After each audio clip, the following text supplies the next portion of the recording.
Welcome to the Conservative Viewpoint, where the truth always matters. I'm your host, Charlie, the Country Conservative. I am your trusted source for hard-hitting conservative news. Now sit back, relax, and enjoy the show. Welcome, everybody, to the show. The most anticipated interview ever. I'm taking it. Email. This might be the interview of the century. And you're going to have a front row seat right here with me, the Country Conservative. I'm Charlie, and welcome to the Conservative Viewpoint.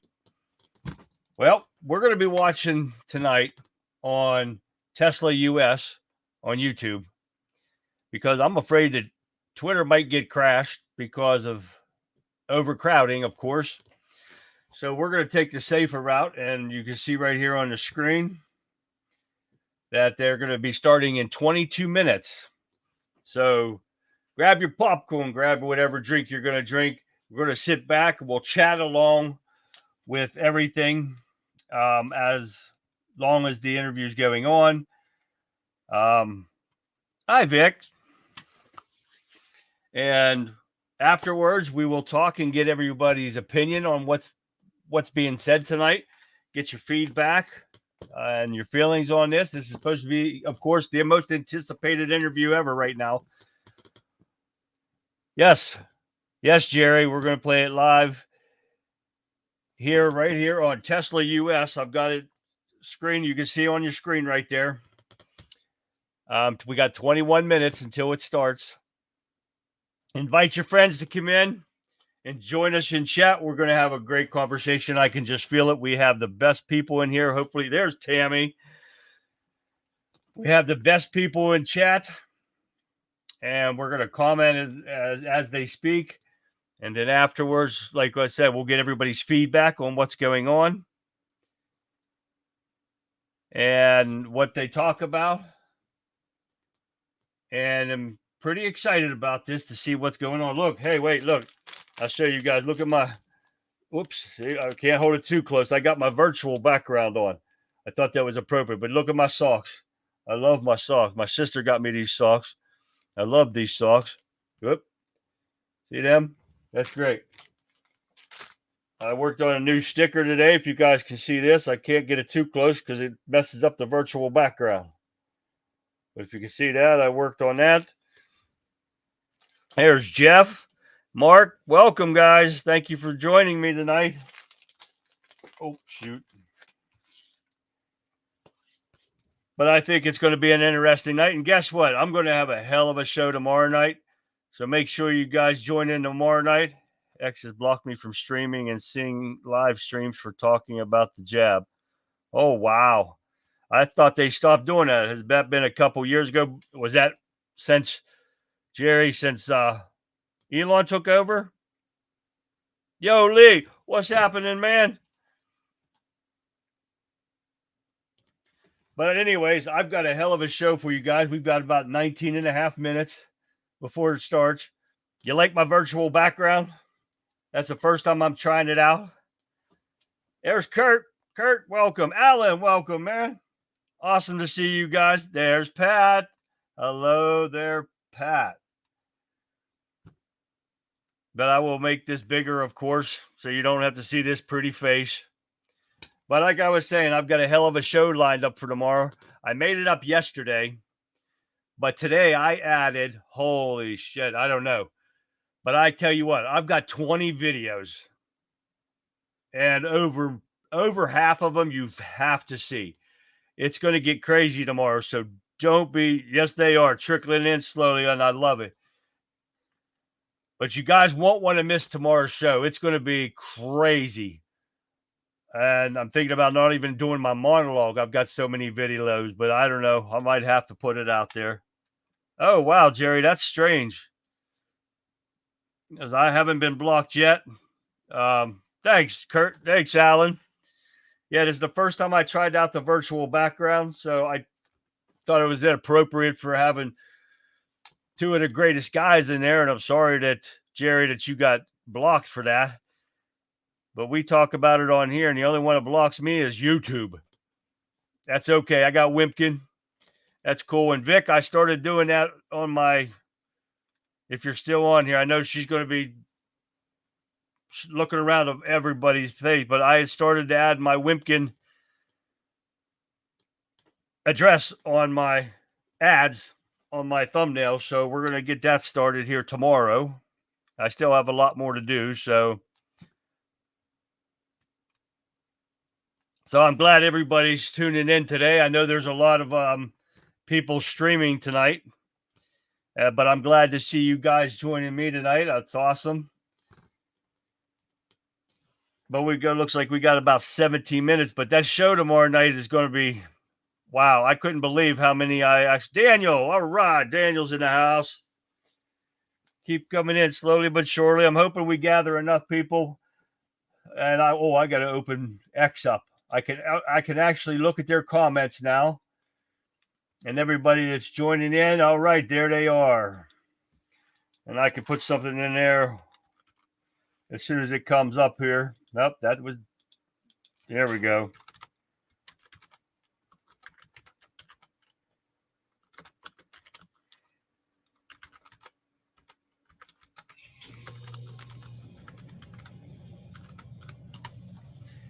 So we got some guys coming in on X here.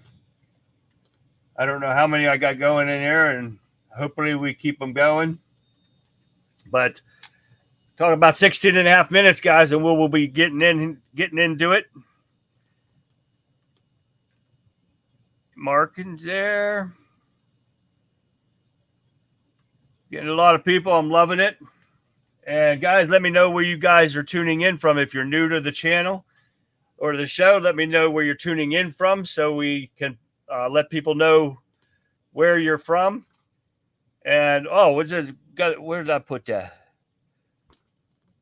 America, I did not know. If you guys remember in Wimpkin, is from Scandinavia. I love it.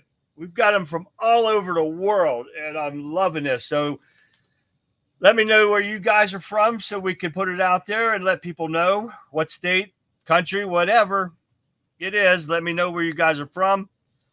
And I hope you guys enjoy the show.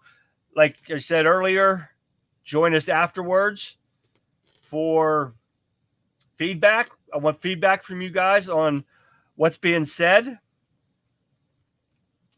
It seems like it's going to be interesting. This is I bet you these are top two guys in the country right now. This is highly anticipated. It's going to be seen worldwide. I'm not going to be surprised if the internet crashes because of this. I hope we can stay live and everything works out fine. But we will see here in about 15 minutes and counting, everyone. But if you're new to the show, like I said, let me know where you're from, what states you're coming from. And for all of you in Twitter, don't forget to comment. I'm able to see your comments now. And I might just... Pennsylvania's in the house, Lee. That's right, man. And you might hear me comment, but I will try to comment as fast as I can between all the links. I've got Rumble going, Wimpkin going. Wimpkin's the main page here. Great place to go. If you want to catch me on Wimpkin, you can catch me at wimpkin.com/country conservative. And I believe I put that up here. Let me see if I did that. And it's in here. It's right there in the middle there. Wimpkin.com/country. And these are my other ones you can see me at. Got the most people, the best people in Wimpkin. So come in, join us, sign up. You'll love it, guys. We get into great conversations. You won't be sorry. I know we've got people from Texas. We got people from Pennsylvania. We got them from all over. I can't even remember where everybody's from. But we've got them from all over. And you guys that know Florida, we had some. And I just couldn't remember everybody. But please don't forget to follow me, like, subscribe, wherever you're tuning in from. Please make sure you follow. That helps my channel out. It helps me grow. And I appreciate that. We get the word out to more people because I say on every one of my shows that we have a lot of people and not a lot of time to get through to and to get the truth out to people. So we've got to get the truth out, and that's why I ask you to share all my videos and everything so people wake up and see the truth. So come November 5th, we get people out to vote for Trump. Get him in office, get him to fix the issues that this stupid-ass administration has screwed up, and we can fix this country. Then we can plan on the next 4 years after that, because these Democrats, and come tomorrow, you guys join in, 9 p.m. Eastern Standard Time. Don't forget it, because it's a hell of a show. I got 20, count them. I can't even have that many fingers, 10, 20. We got that many videos for you guys tomorrow, and they are outrageous. We've got Nancy Pelosi bashing Biden. They should have done this sooner. The Democrats are throwing him so far under the bus, they're running him over with the tires. We've got liberal idiot, the border czar herself. Oh, I've got so many I can't even tell you. It's unreal what's going on with this Democrat Party. They are so out of control with their lies and everything like that. They don't know what to do. But tomorrow's show, oh, we got upstate New York. All right, Jerry. Now, we got a conservative. I hope you're conservative, Jerry. If not, he's on the wrong show. But we got a conservative New York here. That's awesome. That's crazy as all get out. We got a couple Pennsylvania. Oh, that's right. We got the Bayou. We got that on the Bayou in here. Kurt, awesome. We got them from all over, everybody, and we've got to keep it going. So anybody there on Twitter or YouTube or even Rumble, let me know where you guys are from in the comment section. I can see them all. I've got 4 screens going here right now. I might have to add a 5th. But, well, I got the 2 behind me too. So, well, you can't see them because my virtual screen's on. Looks like we're going to be a little less than 11 minutes. We got 10 and a half minutes going on here. That's cool, Jerry. Jerry is as conservative as they come. That's what I like to hear. And we might, I don't know if we're going to have any liberals on here, but watch out. This is rated PG-13 for you liberals out there. So you better get your diapers on, because I might say damn or hell or something that you won't like it, and get your panties in a bunch. So if you're a liberal, you better walk out the door now. But we're going to, this is definitely going to be one crazy night, I think. You never know. It's going to be open interview, no holds barred. So we'll see what happens. So everybody, don't forget, let me know where you guys are from before we got about 10 minutes, a little less than 10 minutes.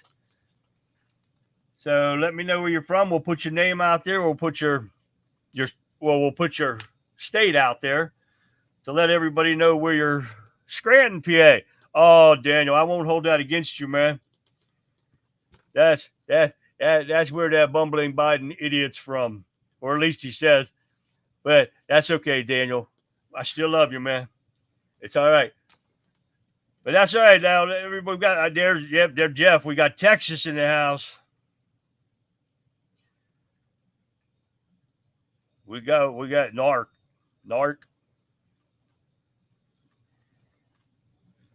So here we got. Whoa, we're getting on 9 minutes here. Time to get excited here, people. Safe places are closed for the night. Exactly right. There is no safe place. This is conservative night, period. Facebook, if anybody's on Facebook, I open too much stuff up, I'm going to be in trouble here. Let me see what we got. It doesn't tell me about Facebook. It doesn't tell me how many people's on. I might have 2, maybe. But it doesn't. If anybody's on Facebook, shut up. Okay, because it doesn't tell me how many people are viewing on Facebook. But if I open too much stuff, because I got all the articles I'm going through tomorrow, they're open in the background behind what you're looking there at the window I'm going to be sharing. And then I've got StreamYard open. I got Facebook. I got YouTube. I got X. I got Wimpkin. I got Rumble. I've got them all open at one time. So my computer's probably huffing it. So Staffordshire. Where's that at, Mark? Is that in England or the UK? Exactly, Mark. Screw Facebook. Okay. I can see theirs without it open. So I don't want to crash my computer before we get going. Because I was trying to remember that, if that was in the UK or not. Email.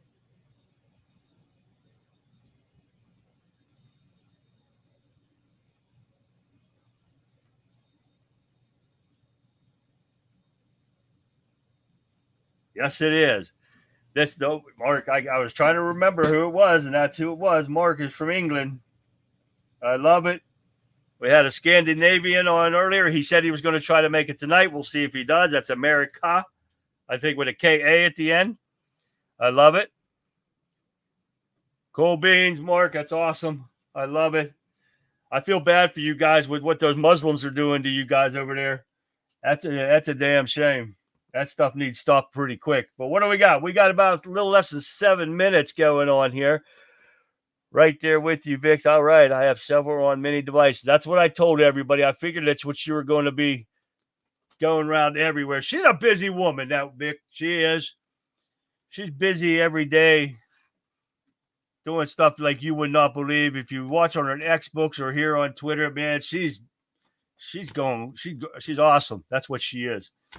Theses book. I love it, Jeff. That's awesome. Yes, it is. There's so much going on with X and his Zuckerbucks and all that stuff that has to be stopped. And they're starting to censor people about talking about this upcoming election and everything like that. And it's just getting ridiculous. So, Mercia Land. Finally tuned in. Late Duke. Welcome, man. Got another new dude here. Everybody, I'm hoping let me know where you guys are from. We've got about 5.5 minutes here before they say they're starting. And don't worry, let me take my information off. You guys need my information again, I can put it up again after the interview's over with. But I don't want to disrupt anything that we're going to be watching. I'll be watching the comments. Don't forget to let me know where you guys from, so we could put your state, town, country, wherever you guys are from, let me know. And anybody on Twitter, let me know. Facebook, YouTube, whatever, Rumble. Come on, guys. Let me know where you guys are tuning in from so we can put it out there before the show starts. We got about 5 minutes now. And don't forget to join me tomorrow night, 9 p.m. Eastern Standard Time for the Conservative Viewpoint. You guys won't be sorry.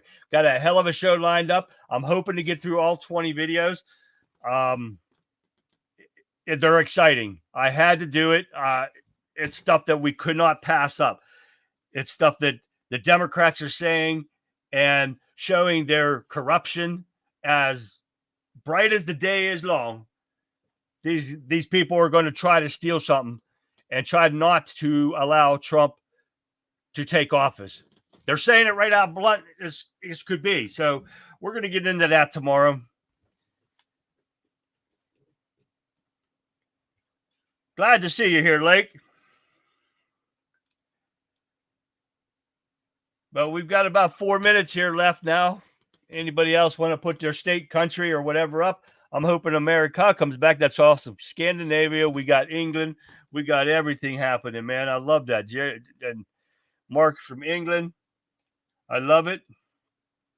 But tomorrow's show is going to be an exciting one. I haven't got everything what I'm going to say yet, but I'm going to work on it. I got the ad already made up and stuff, for which I'll put that out.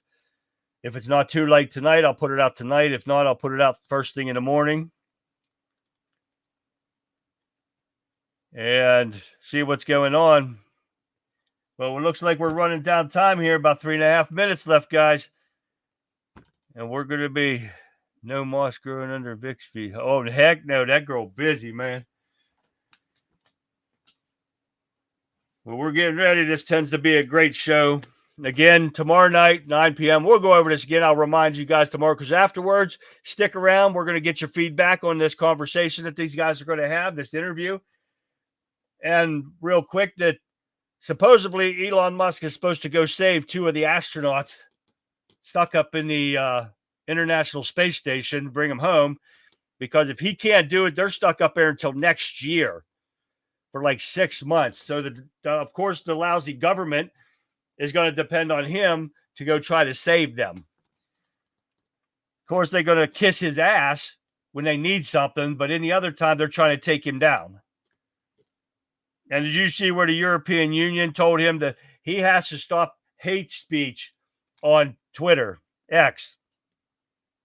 Tell those people to kiss your ass. Simple as that. All right, we're working it down to about 2 minutes here, so you guys stay tuned, get your popcorn ready, get your drinks ready for the most anticipated interview worldwide. This thing's going to be looking everywhere. So I'm hoping nothing crashes, nothing goes down when we get to enjoy this video and what these guys talk about tonight. So, no, they are not, Kurt. We're just going to go straight into it after this, John.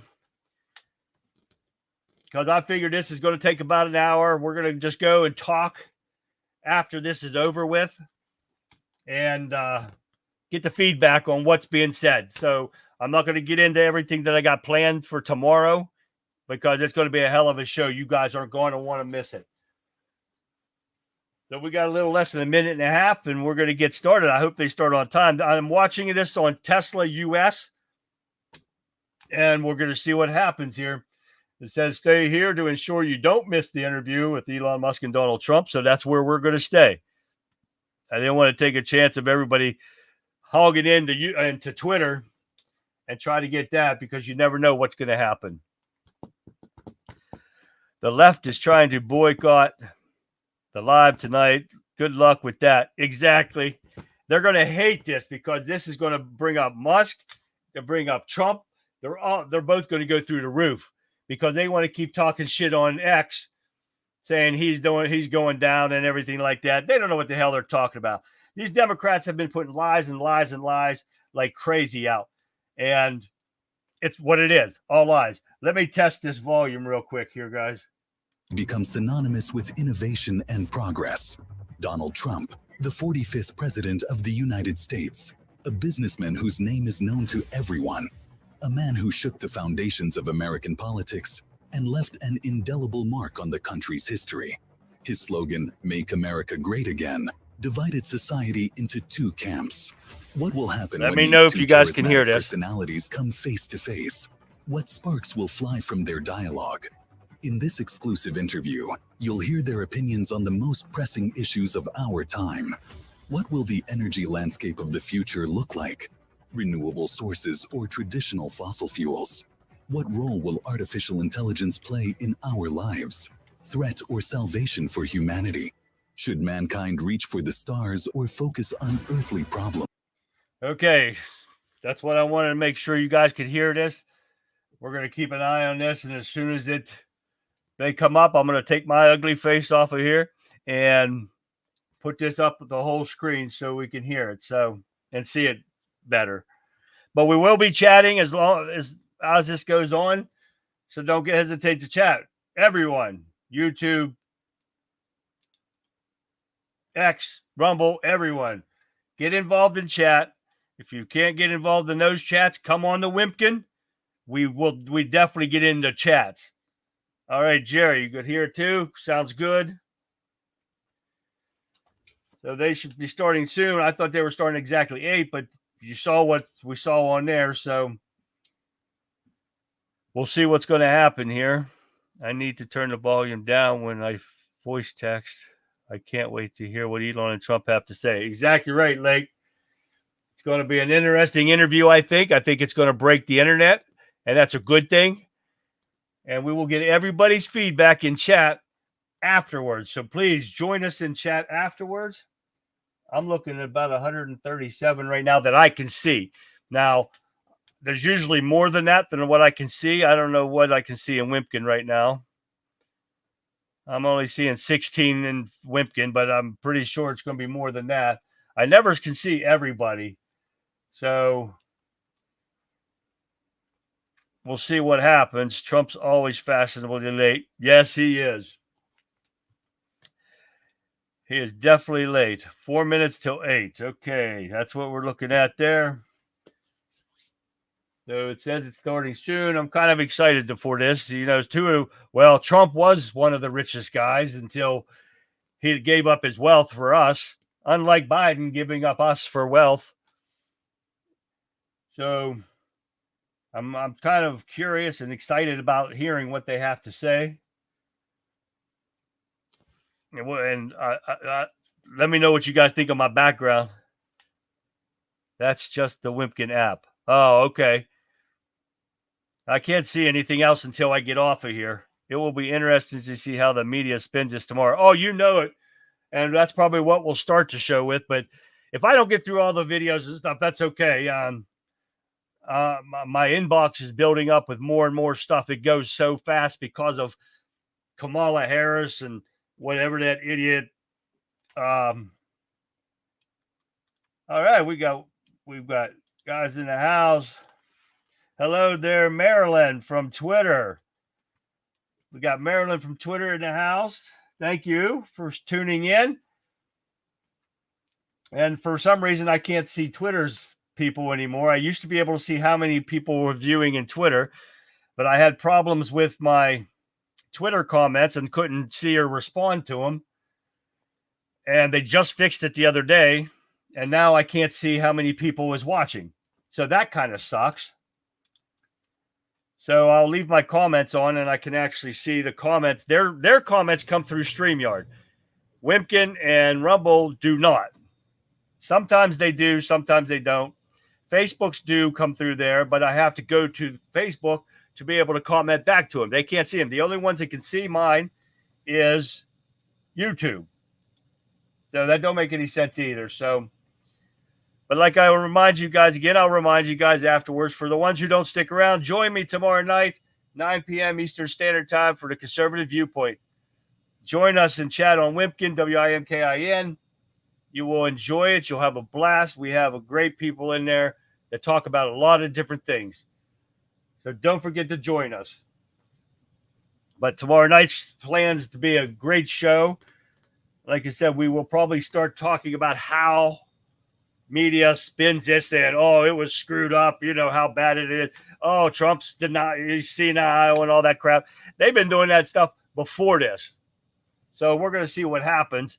But yeah, I'm pretty sure they will spin this. Billy Bob's in the house. Welcome, Billy Bob. Glad to see you made it. Love seeing the crew coming in. My Wimpkin Warriors in there, man. They're awesome people. You guys would have a blast in there. I'd still like to be able to know how many people we got. We got 138 people I'm seeing right now. Just what I can see. Because I'm betting it's probably more like 400 or 500. That's usually what it is after I go back and look after everything's said and done. So StreamYard's not picking up everybody that comes in and views and stuff. But if you're in here, let me know where you guys are from, what state, what country. We've got England in the house. We got Scandinavia. We got Texas. We got Pennsylvania. We got everything.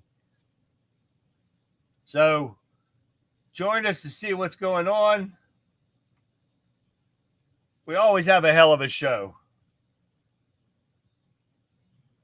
So this is the same stuff for right now. I'm going to keep watching and make sure we don't miss a second of this interview. But you guys, let me know where you guys are from. Madeline. Hi, Madeline. I'm glad that you made it. I hope everybody's phones are charged so you don't have to go away. If you guys have to work, I hope this doesn't run too late so you guys can stick around afterwards and give me your feedback on what's being said. We're actually going to talk during. Looks like I got 19 people on Rumble. Wow, that sucks. That's disappointing, but I love the Wimpkin people. We get tons of people in here. 8 p.m. now. Yep, it should be starting here soon. John Montego. Okay, you made it there. Uh-oh, we got Edmonton, California. That's freaking awesome to see a conservative, and I hope you're conservative DMN from Edmonton, California. Look at that, all the way across the country.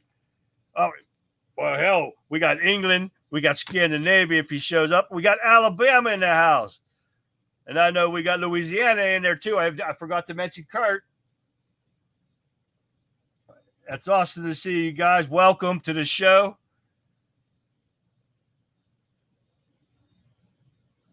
Oh, yeah, we're finding more and more out about that Walls guy, the stolen valor idiot. We're finding more and more stuff about him every day. And I think we get in a little bit of him tomorrow, but the videos that I've got is going to knock your socks off, guys. And I took a lot of them from one show. You wouldn't believe it. But Jesse Waters is still on Fox. And I know a lot of you guys don't like Fox, but he had some great stuff. So you guys won't want to miss tomorrow night's show, 9 p.m. Eastern Standard Time. It's going to be a hell of a show. So hopefully we'll get started here soon. You know, both of these guys have a lot going on. Edmonton, Canada. Oh, we got Canada in the house. DMN. All right. Wow, that's the same abbreviation as California is. That's why I got that messed up. That's great. We got Canada in here. Man, that's a shame too. Canada's getting screwed up there too. That idiots you guys got running that place. That's a shame. We got a little bit of time here left here, guys. So don't forget to let me know where you guys are from. X, YouTube, everybody, Rumble. Let me know where you guys are tuning in from so we get your city, state, town, countries. We got all different kind of countries tuning in tonight. That makes me more excited than the interview. But you guys won't want to miss it. There's Trump Lady. Trump Lady is in the house. Cecil. There we go, everybody. We're getting a lot of guys up here. The Wimpkin Warriors are building up one at a time here. I'm loving it. Got a lot of people in the house up there. And I'm loving Canada in here. We got Louisiana. We got England. I'm loving that one too. I want to visit England one day, but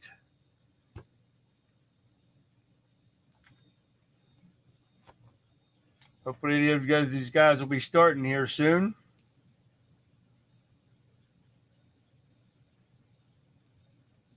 And we'll see what's going to happen, but getting a lot of people in and out of here that I can see. I want to start racking them up some more. You guys don't want to miss this interview. Get your friends, your family, text people, tell them to join in. Give them the country conservative. We got 140 I can see. And guys don't want to miss this show. You definitely don't want to miss my show tomorrow night, guys. And like I said, I'll be putting out an interview either tonight after the show or tomorrow morning. I'll be putting out an advertisement reminding you guys to join in. But basically, Whoops. The fact that he lied about that coin, what he put. I don't know where that was at. I'm not tuning into somebody else's show on my phone. But you guys won't want to miss tomorrow with all the videos and stuff that I got going on. I don't know, about 15 articles.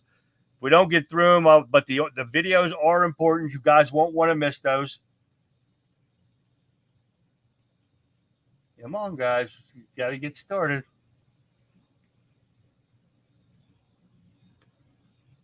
We'll see what's going on here. Oh, don't get out of there.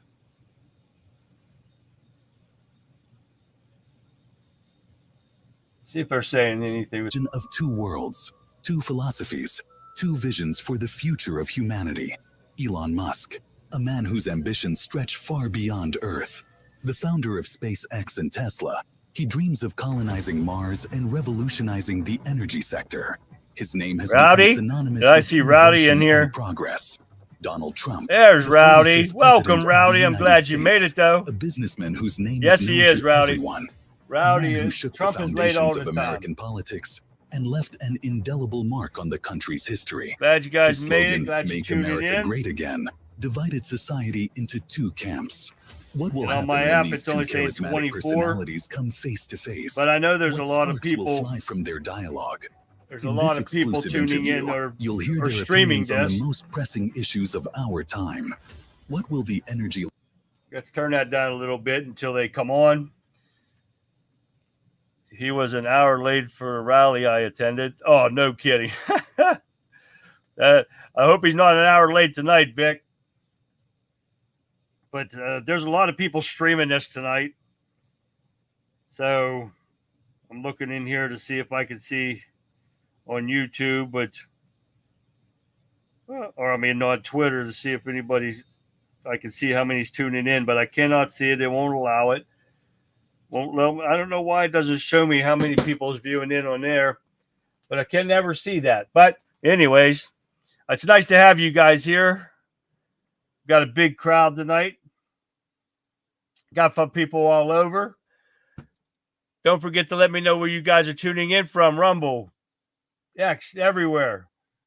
YouTube, Facebook. Let me know where you guys are tuning in from so we don't miss anyone. I don't like to miss people. And the guys in Wimpkin, if you don't have Wimpkin's app, download Wimpkin app at WIMKIN.com. Check them out. You'll love it, guys. You don't get censored there unless you're doing something stupid. Well, let's go and see what they're doing. It's absolutely fantastic to be here today at the intersection of innovation and finance in a moment when the digital landscape is evolving faster than ever before. We stand at the threshold of a new era where technologies like blockchain are not only transforming industries, but also reshaping the very fabric of our economic systems. Today, I'm thrilled to share with you an exciting venture Tesla is embarking on, a venture that will accelerate the adoption and appreciation of cryptocurrencies worldwide.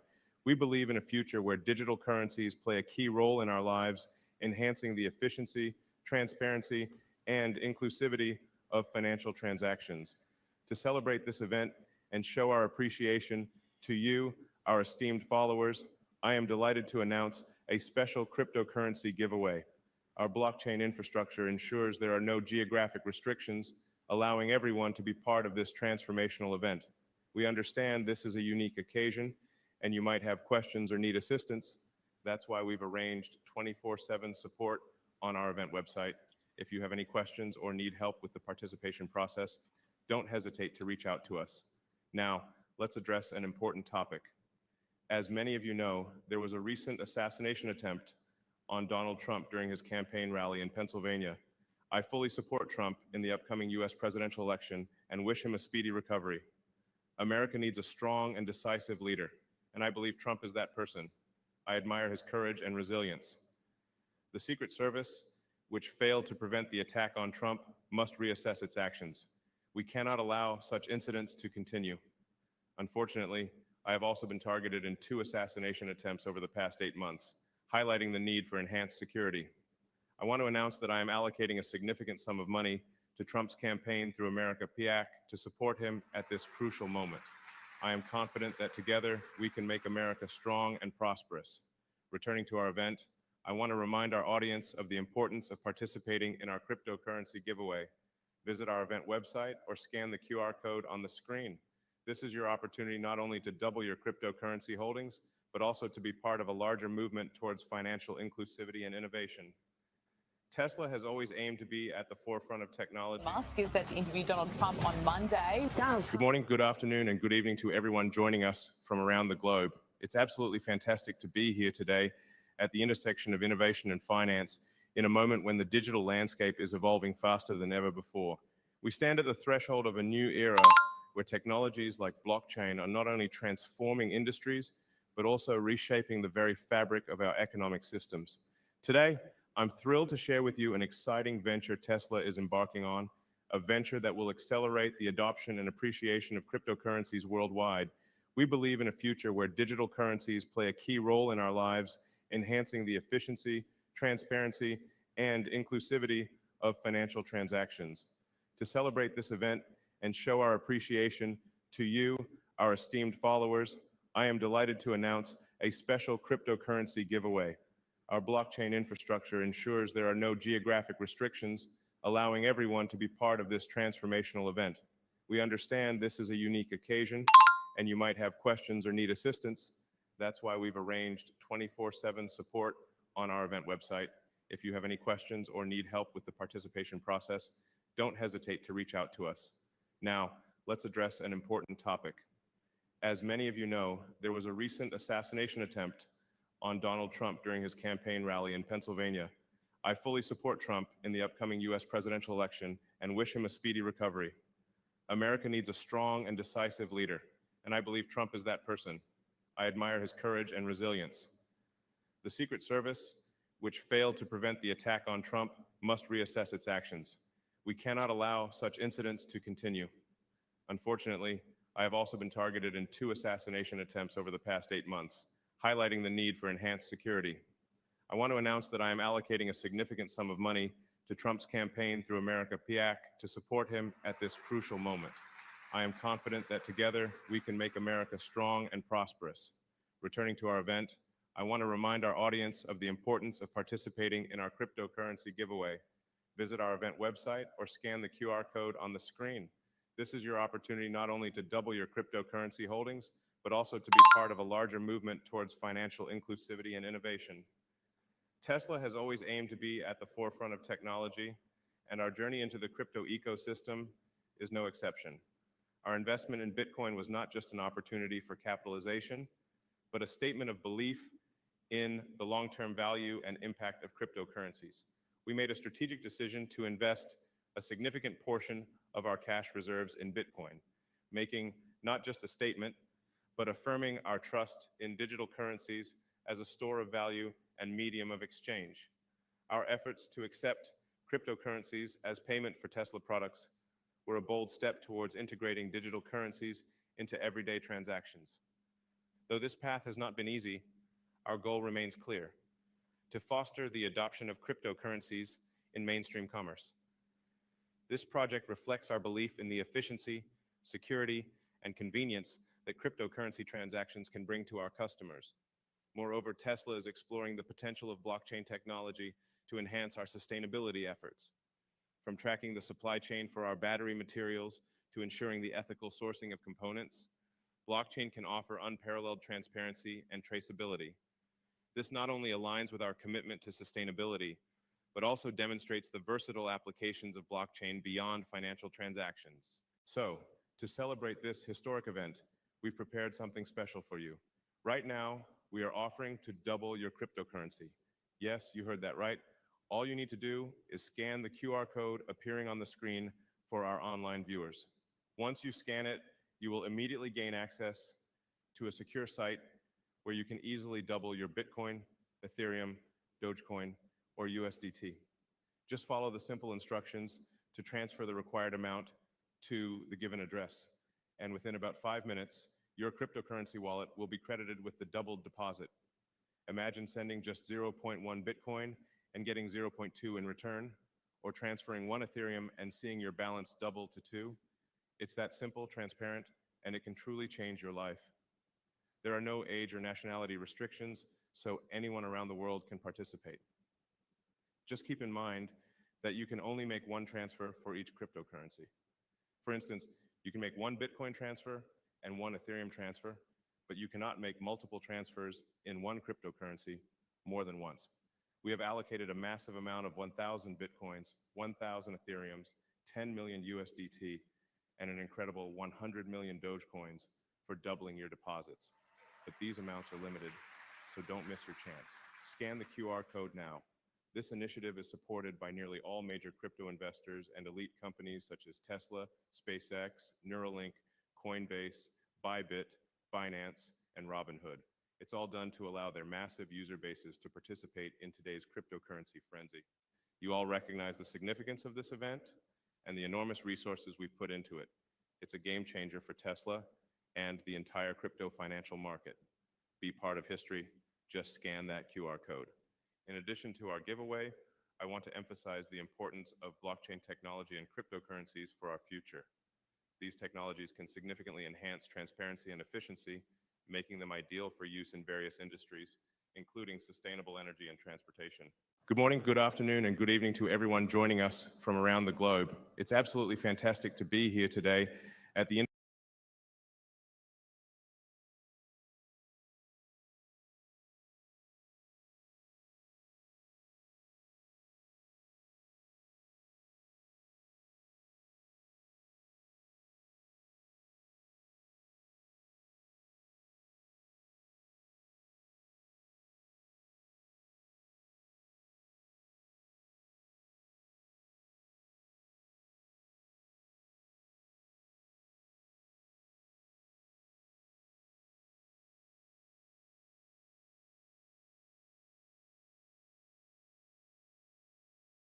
followers, I am delighted to announce a special cryptocurrency giveaway.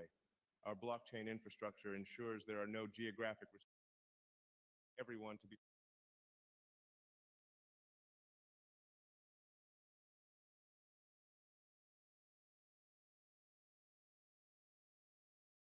website. If you have any questions with the participation process, don't. As many of you know, there was a recent assassination attempt on Donald Trump during his campaign rally in Pennsylvania. I fully support Trump. Damn, I turned my mic off and forgot to turn it back on. Yeah, everybody's having trouble. I even went back on X on my phone and I still can't get it. So there's a 15-second delay for me too, guys. Remember that. So is the show on rather than 9 this evening? This is the show now, Denny boy. We're trying to watch the interview with Elon Musk and Trump, but it's all down. Yeah, I turned my volume down, and I said at the beginning it's going to break it, and it did. They broke the internet. You know how many people are wanting to watch this, and I can't even text people. I'm going to see if anybody else is streaming.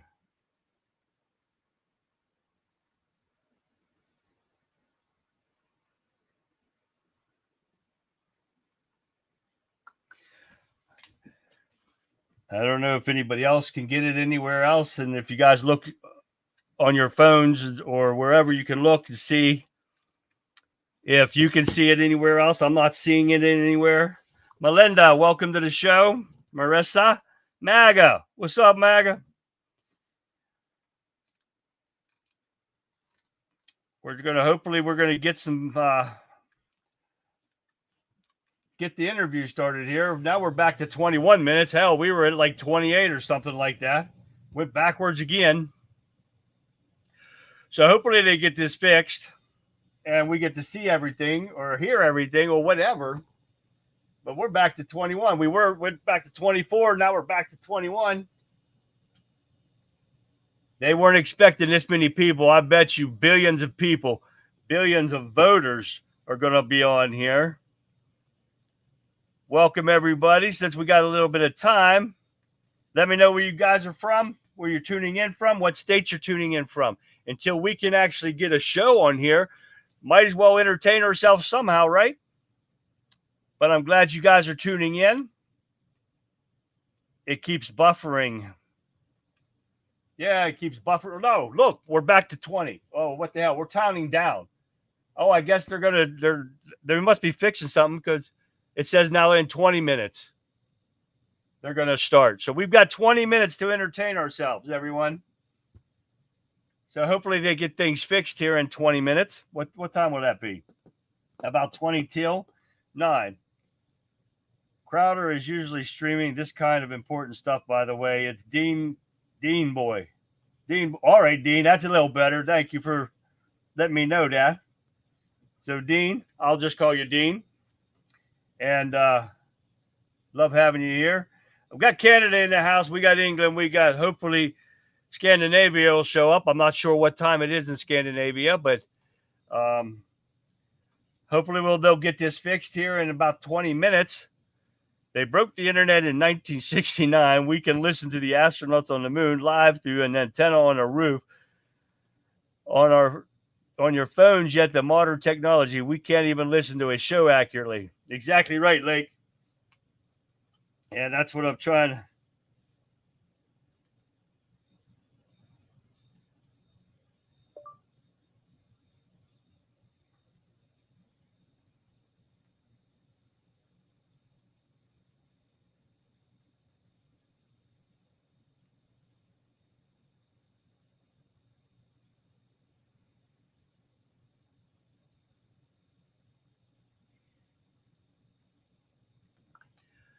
So hopefully we'll get something going on, but it looks like we're going to get 20 minutes before they get things fixed. So let me know where you guys are from, what states you guys are tuning in from, what country, whatever it is, wherever it is. Let me know. We'll get you out there. We'll put your state out there and let people know. If you guys don't have Wimpkin, please download the Wimpkin app at wimpkin.com, WIMKIN. Come join us in chat. We get a hell of a show going on in chat. We talk about multiple different things, not just what we talk about here. We get into other stuff.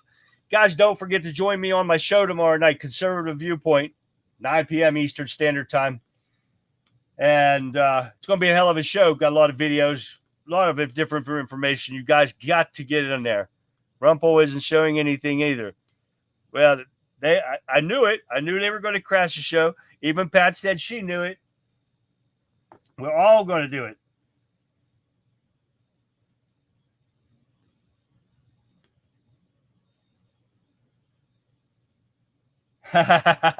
No, I did not realize that, Dean. But thank you for letting me know that, because I really suck at basketball. So, well, thank you. Oh, we got a Kentucky. Melinda is from Kentucky. That's awesome. So looks like we got what? About 17 and a half minutes here we're starting off with. So let me blow my pretty face up here. And we'll put it down here until he stops. We all know about cryptocurrency. If you want cryptocurrency, that's what you do. Scan that logo and follow the instructions. That's what he said multiple times. It's like Memorex. So how's everyone doing tonight? We're going to keep busy, guys. Oh, we got Florida in the house. Jennifer is from Florida, the Sunshine State. Massive DDoS attacks, they are saying. Yeah, right. We guarantee this. Charlie, can you ask them to bypass the Bitcoin spiel? I wish they would. Why am I fading in and out on your phone now and then? Well, if it was earlier, Madeline, I was turning volume up and down. My volume up here is, if I turn it up real high, it goes nuts. Melinda has been my friend since AMA met PA Charlie. Okay. Meet me. Melinda, I'm glad you stopped by. I hope you enjoy the show enough to come back again. Like I said, tomorrow night's going to be a hell of a show. And I'm not just saying that. Tons of videos, tons of stuff to get out there for you guys. I know I had a couple at the beginning here. Let's see. And I know you've all seen it, the reflection on the idiot's vice president's, I don't even want to call her vice president, but the reflections on her plane. I'm going to be showing you that first thing in the morning, first thing in the show tomorrow, on top of so many other ones. I've got Microsoft talking about Iranian attacks, hacking into Trump and everybody else. Only if they could shut down the cyber attacks. Scandinavia is an hour in front of me. It's 2:23. Holy moly. That's crazy. That's late. I love these guys that come in here. So they're about 3:33. In England, it's 2:23 a.m. I appreciate you, Mark, for coming in and joining in. But, of course, it had to do that while Mark's up at almost 2:30 in the morning.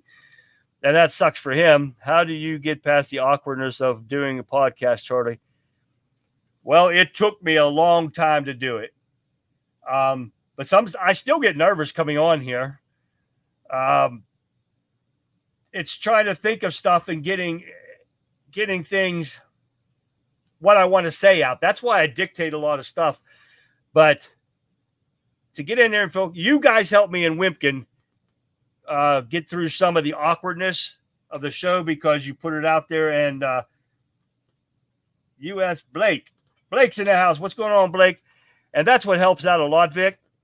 You guys in Wimpkin that comment all the time and help me out. You guys actually help me out a lot and take some of the monotony off of just going over articles. And I stop and interact with you guys makes it great. The recording on Rumble is showing Trump Musk interview live. How are they showing it when nobody else is showing it? That's hard to believe. I'm on Tesla's site. Let me reboot this thing. Nope. It's the same thing.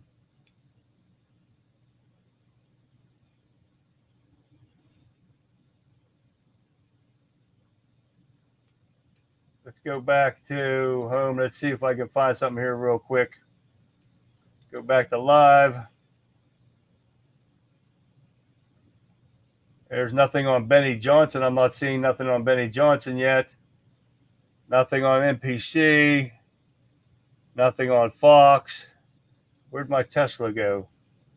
Tesla might have shut down. And I just had it up, and it must have shut itself down.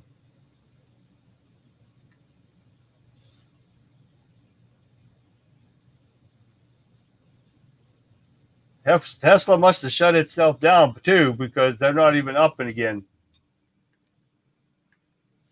Let's see if I can go to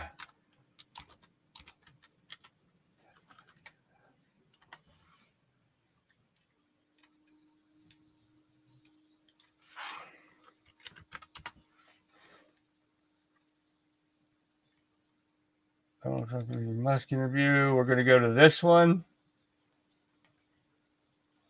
Skip this.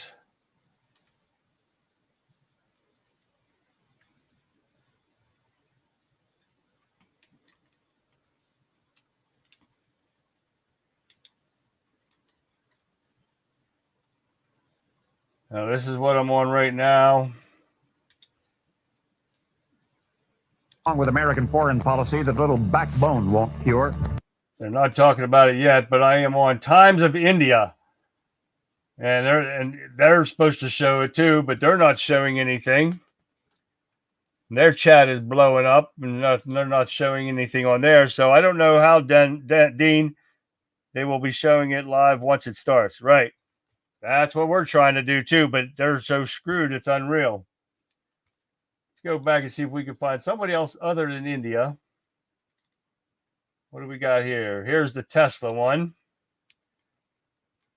And he's still on there. So we're going to stick with this. See what he's... Audience about the unique opportunity presented by our $100 million crypto giveaway. He's still talking about the same stuff, so...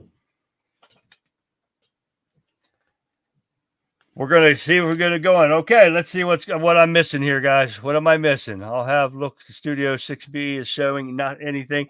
Nothing on YouTube was showing right. Half the world wants to watch, so it's the fault of yet another virus or the Democrats. They probably got some hackers in there stopping this from happening. Hopefully, Elon Musk has better hackers, and they can get this stuff up and running again. This is why they hired all the IRS agents. Someone knocks, don't answer. I'm going to answer, but it's going to be with a 9mm. Over 8 million tried to get on in the first second. Of course, that's why it crashed. Okay, guys, don't forget to let me know where you guys are tuning in from. What state, while we're sitting here waiting for them to come aboard and start this thing. Let me know where you guys are from, what state, what country, whatever. The show should be at the top of the main Wimpkin page. Yes, I was putting out to people to come on here on Twitter, and I was giving my wimpkin.com/country conservative. So if you guys have ways to do that, do that. I just sent you a X messenger Elon's tweet. Okay, let me open. Let's see, I'll go over here, see if it's on there.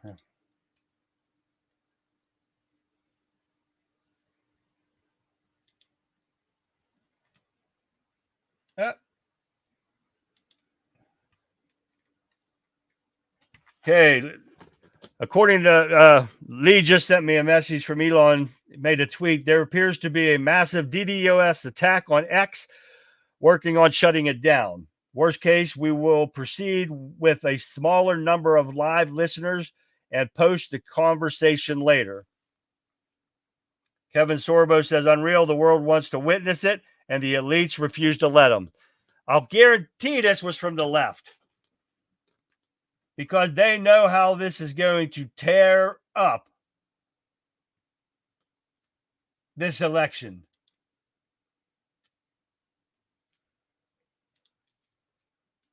Oops, I shut them down. But that's where we're at right now, guys. So stand by. Yep. I don't think I can put that up. But Lee just posted it on Wimpkin if you guys want to look at it. I've got to bring X back up on StreamYard here. And where the hell am I at? Why is my stuff? Oh, here it is. But guys, let me know where you guys are tuning in from, what states you guys are tuning in from, so we can put it out there to get everybody to. I live in a state of confusion. Don't we all, Dean? Don't put yourself in there with the Democrats, though. You're not that confused. You're on the right show tonight. We got a Ginger in the house. Ginger, welcome. Ginger's new to the show. Melinda's new to the page. I hope you guys enjoy the show tonight, if we have a show. So I'm going to put on as much of a show as I can. But I am going to tell you to join me tomorrow night again.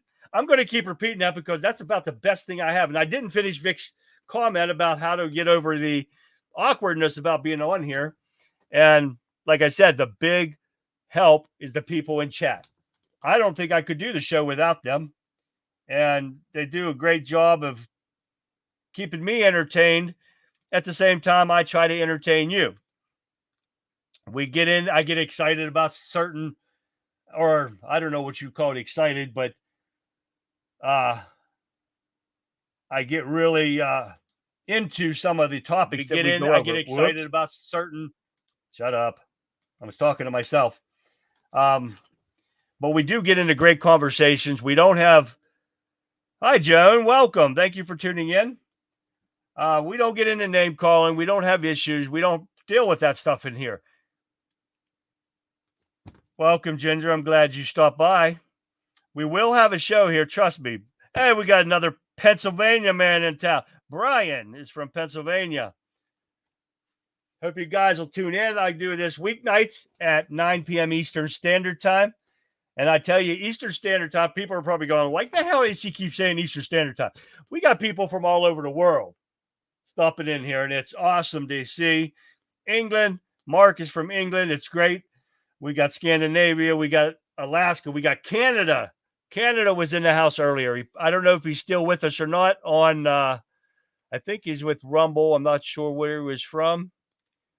But we got people all over the place coming in, and that's why I say Eastern Standard Time, so people know that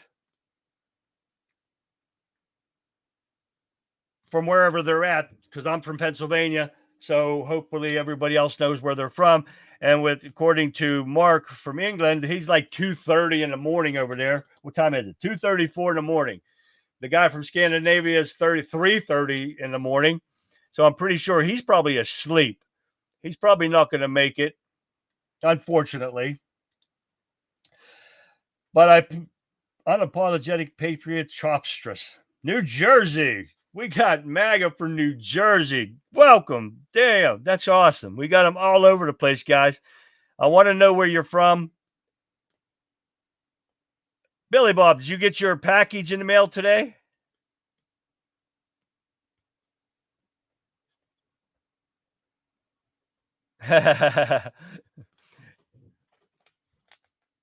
Originally from Canada. Brian's originally from Canada. He's from PA now.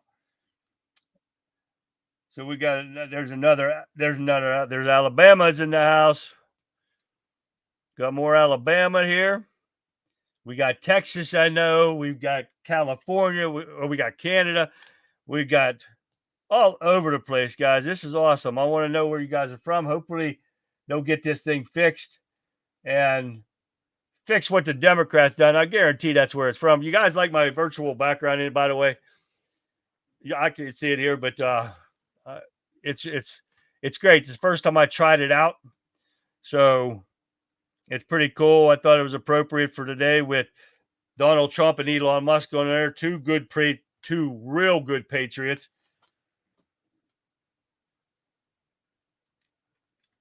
So while we're sitting there, guys, hopefully you guys can all tune in. Hopefully you don't have to. I don't know where Sean is. I haven't seen Sean yet. Maybe he's on one of the other shows that are streaming. I didn't go into the other ones to see where everybody's at, but most of the people are here, and I appreciate it. We're talking. I can see 203 people. I'm excited about that. I'm really stoked. I got 28 people in Rumble, but people are probably dropping off like flies because we can't see anything. They were hoping to have it here. So, did you see Raskin talk Civil War if Trump was elected? Oh, I did see that, Madeline. And we played some of that the other night. He's an idiot. And they always want to play the fear-mongering game. And that's what the Democrats do best. They play fear-mongering. And remember one thing, guys. Whatever the Democrats and the left tell you, they are doing it. They are going to try to stop Trump from taking office. If they try to do that, they're going to try to take him as underneath I think they said the 12th Amendment for Insurrection Act, which he's never been charged with insurrection. Nobody has ever been charged with an insurrection. So how the hell do you think they're going to charge him with an insurrection when nobody else has? I noticed that, Dean. That's why Wimpkin is the main page now, because I can't get people in there to do anything on Rumble.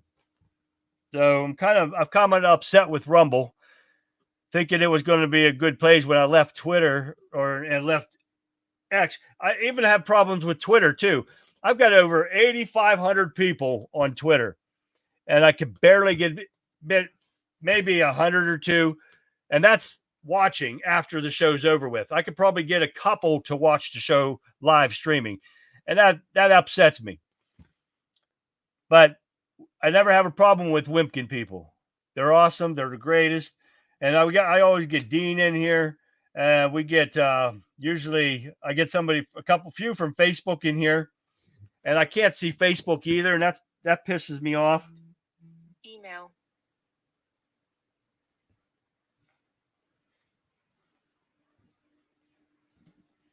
But I'm texting too at the same time, trying to get things done.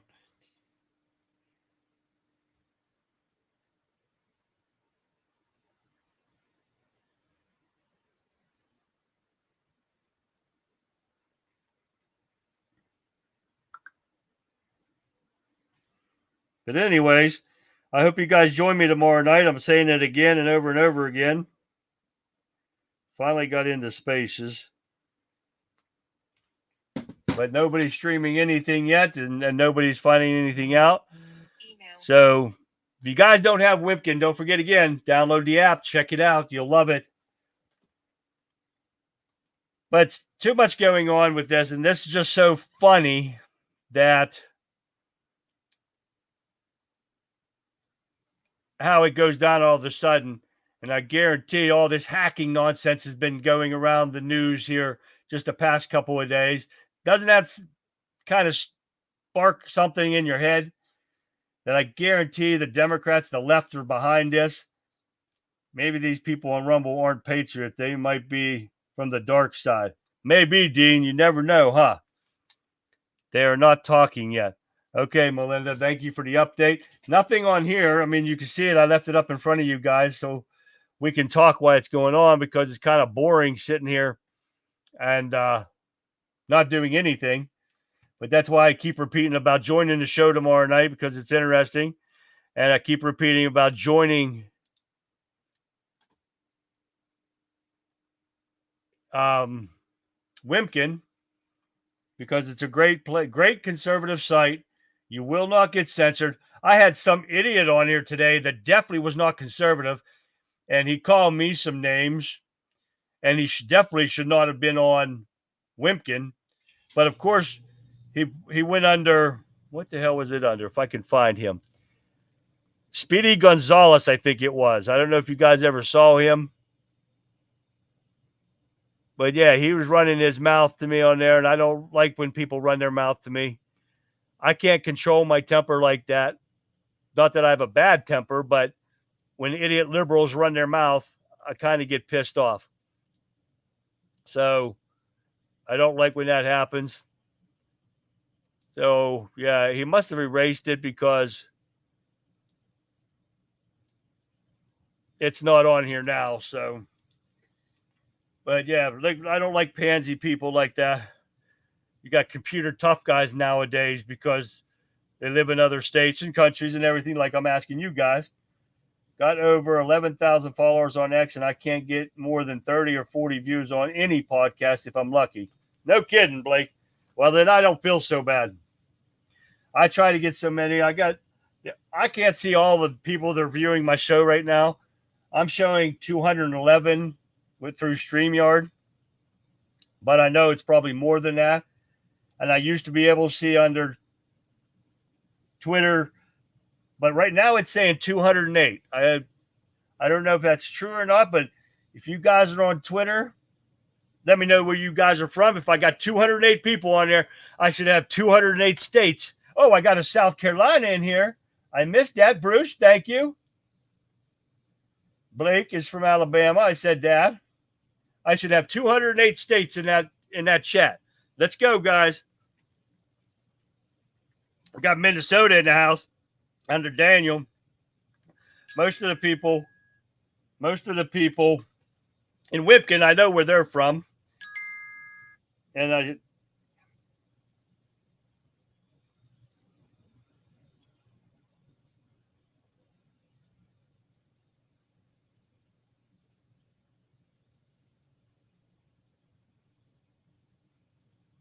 I'm sorry, guys. I'm texting Brendan.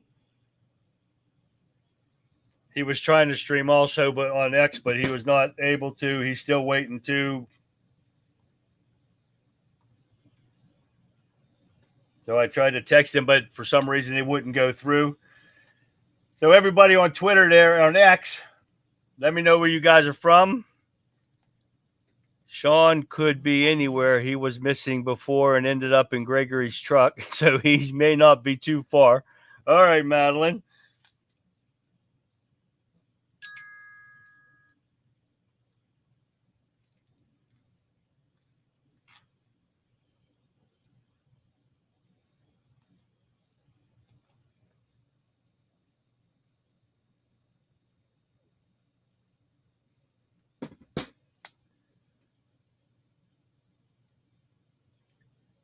I can't either, Kurt. I can't put up with these liberal idiots. When you tell them the truth and they still don't believe you, and then they want to call you names, that pisses me off even more. So it's the stuff that I can't put up with because they're so stupid and won't listen to the truth. We're always lying, but everything that they say is supposed to be the truth. They're idiots. And I get a lot of slack about calling people names too, but I'm sorry. If the shoe fits, wear it, because I try to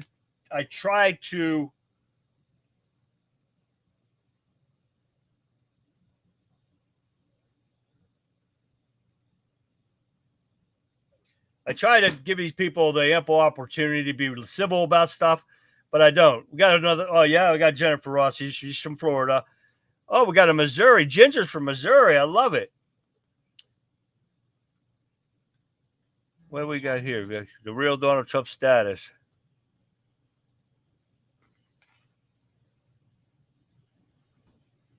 What do we got here? Are they doing it on Spaces? Let me see. Let me turn my phone up real quick here.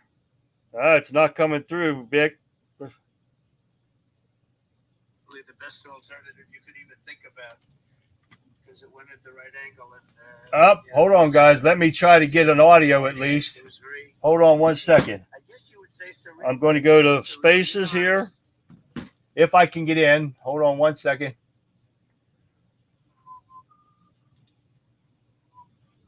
Whoop, I got to go to me.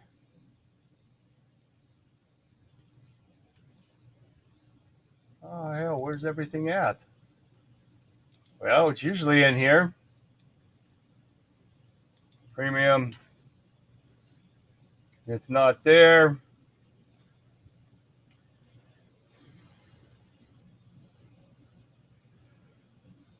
Let me see if I can get this to.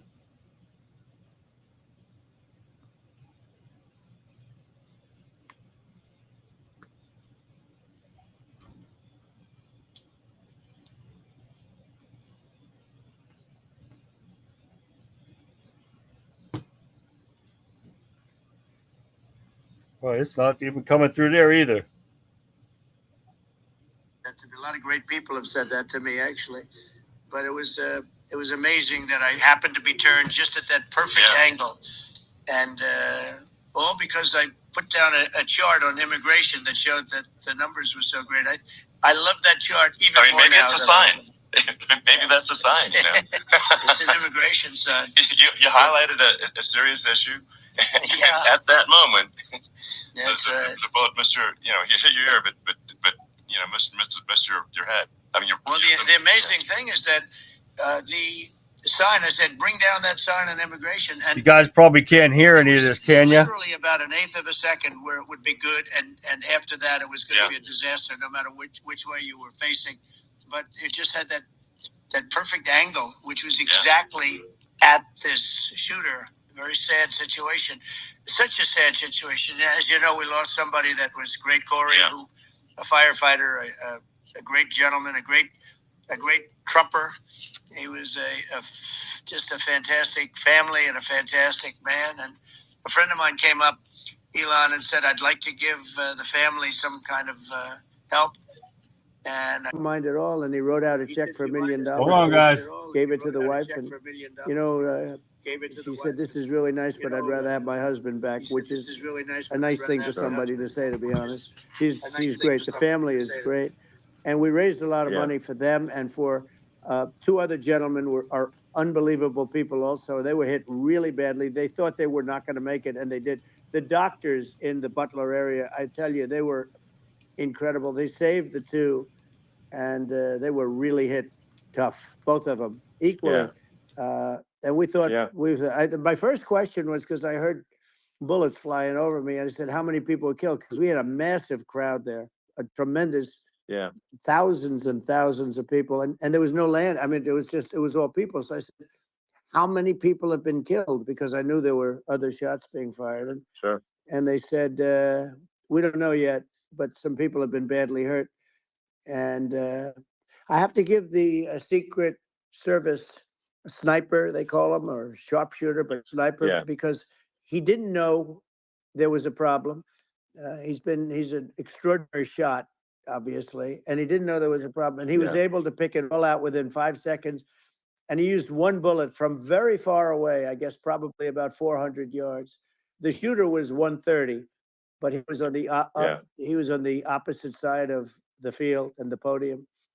And he saw the smoke and the flame from the gun, immediately recognized it, and immediately took a shot. And it was one perfect shot from very far away. And if he didn't do that, Elon, he would have. I mean, if he would have, a lot more people could have been badly hurt and killed. So I have to take my hat off to him, because that's also a surreal. You know, he's been with them for 23 years, and he's never had anything like this. And all of a sudden, he has to act, and it's a very tough thing to act and to be shooting somebody. But he saw the gun, saw the smoke, saw the flame from the gun, very far away. I obviously has very good eyes. He's got very good vision, which I assume you have to have in that particular work. But he took aim very quickly, and they say it was approximately 5 seconds from long range, one bullet. If that didn't happen, because the shooter had a lot of bullets, he had a lot of cartridges up there with him. So well, could have been very. I mean, that's clearly, he was very confident in taking that shot to stop the attempted assassination. But I mean, there does seem to be, some pretty significant failings elsewhere in the system. Like, there's just no way that, like, how on earth does a shooter get on a roof 130 yards away? That seems crazy. I think most people people are wondering how on earth could such a thing happen. Well, you know, I view it as two ways. There should have been nobody on the roof. There were people, because there were so many tens of thousands of people there. There were people that were seeing him, and there was one woman with a red shirt and Trump all over it, and she's screaming, "That guy's got a gun!" You know, you saw it probably. There's a guy up there with a gun. I mean, it's like I guess. I mean, Trump all from my over it. part, So I think if probably he's screaming, many members of the public that are guy's wondering got a gun. how You know, the you heck saw it are, probably. basically There's a guy up there with a gun. people wondering why, It's like, pointing out there's a guy on the roof with a gun. Yeah. From Trump all my over it. part, So they're if seeing it, he's but screaming, somehow that are guy's wondering got a it's not gun. their You know, you threats saw it are, probably. that basically Yeah, crazy. well, they're going to People learn wondering from it. why, It's the when you have this communication guy between with the a local gun, police, who sort of had an idea, and then ultimately a man lifted himself up to the roof, could barely do it because he was pulling himself up. And he saw the man with the gun. The man with the gun pointed the gun at him. Ultimately, he thought he was probably going to get shot, but he was like pulling himself up, and because of that, he couldn't get to his gun, and he fell down. Actually, very badly hurt his leg, his ankle. I hear very badly, but he fell down, and he did. From what I understand, he did say there's a guy up there with a gun, and the shooting started very quickly after that. I think it forced the shooter to go maybe quicker. He was supposed to be a very good shot. Yeah. My sons, Don and Eric, they can't believe what happened, but they said from 130 yards, a bad shot would hit that target almost every time. They said it's like in golf, sinking a 2-foot putt. Yeah, it's not a tough shot. It's not a long shot. The Secret Service person had the long shot. He had a triple the distance actually. So it was a terrible thing. Look, it's hard. I have to say this about the Secret Service. When I went down, and I went down based on, I think they're screaming, but other people also, because people saw this happen. You had so many people. One of the miracles was that nobody ran. I mean, if a gun goes off, the crowd control people showed us this. When guns go off, and it does happen in stadiums, at a soccer match or some kind of a match, everybody flees. They call it a stampede, like cattle. But everybody, and a lot of people get killed with those stampedes. We had more people than you'd have at, some of these matches or these games, and nobody left. You had a small group behind us in the grandstand, and that was full. And you look at it as it was taking place, and normally they'd be running. They didn't leave. They saw that I was hurt. They saw a lot of blood, and they saw that I went down. And it's almost like they wanted to be with me. Well, out front, you had thousands, tens of thousands of people. As far as the eye could see, you had people in Butler, as far as the eye could see, and a lot of press too. There was, many cameras on watching this. It's what makes it so different, because normally things happen that aren't good, but you never have a picture of it. Here we have all these cameras shooting it, so sort of amazing. But one of the interesting things was that you didn't have anybody flee. You didn't have anybody stampede. Nobody. And there were some people behind me. They stood up and they're looking like, I mean, I tell you, you want to have them in a foxhole with you. I want to meet some of those people because it's so different from what you heard. But so I was down. But the Secret Service guys, there were bullets flying right over my head. You could hear them go whizzing, and these guys came jumping on top of me, and a young lady, Kate. Would jump. They moved so fast, and let me tell you, that took tremendous courage. Now there was a lack of coordination. There was, obviously everybody understands that somebody that building should have been covered, and I mean, that was the big thing. Like, I mean, looking at the aerial views, that building would be like the #1 spot for a sniper. I mean, it's like if you were to pick, like, what is the favorite? So if the goal is to assassinate, what's your favorite spot? That building. The roof of that building would be #1. That would have been the spot. It's like you can ask for a better location. It's like no, that would have been the spot. What people think is when the local policeman, who, by the way, he really he did what he was supposed to do. He couldn't hold on any longer. And then when he got his head just peeking above, this guy standing there with a gun at his head, and when he fell down, again, hurt his ankle very badly, but he was making the calls. But what happened is the firing took place very soon. So what they think is that this guy ran to his site, which he had all planned out with the gun. He ran to the site and he started shooting fast. And maybe that's why he sort of missed. I mean, he but as you got said, me, but he it would could have have hit. been, it could have been Could have been a much Yeah. bigger problem. But he totally would have hit if you hadn't turned your head. So, like, there was it was a very near thing. It was a So, miracle. If I hadn't um, turned my head, yeah, I would not be talking to you right now. As much as I like you, exactly. I would not. Yeah, I would Well, not be talking. I mean, you'd be talking to me from another realm, perhaps. Yeah, that's Um, right. We'd be talking from a so- different place. But it was a it was a very terrible experience. The Butler Hospital, they did such a great job. The doctors were so good. Everybody was so good. There was a mistake.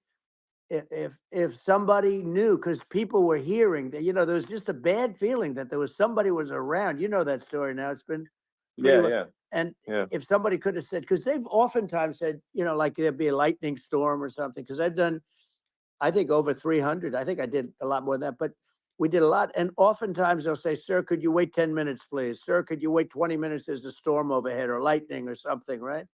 And Yeah. that happens often. And this would have been a perfect time for that to have happened, but it Yeah. didn't get coordinated. That was the problem. Well, it was your I think your actions in the heat of fire, and like what I find admirable there was that you can't fake bravery under such circumstances. The courage is instinctual, or it is not. It's not a rehearsed action. And so I just want to say that I think a lot of people admire your courage under fire there.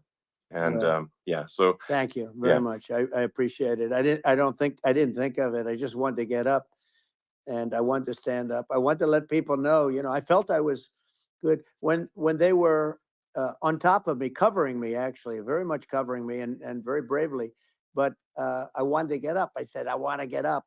And they wanted, they have everything there. They wanted stretcher. I didn't like the stretcher. And I knew I was hit in the ear, but I knew I wasn't hit anywhere else. They felt I was hit someplace else yeah, because it was such a lot of blood.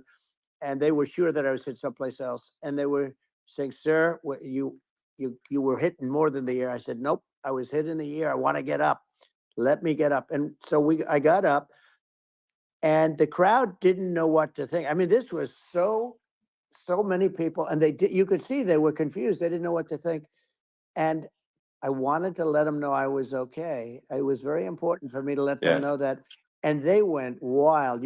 You've seen the after. They didn't go wild when I yeah, got up because they didn't know, was I alive? You really couldn't tell. When I stood up before the fist in the air, they didn't know if I was alive. Nobody did. And when I put the fist up, they were just relieved and happy and thrilled, and the place went crazy. It was pretty amazing. yeah. It was a Well, terrible thing, but it was pretty amazing. incredibly moving. Yeah.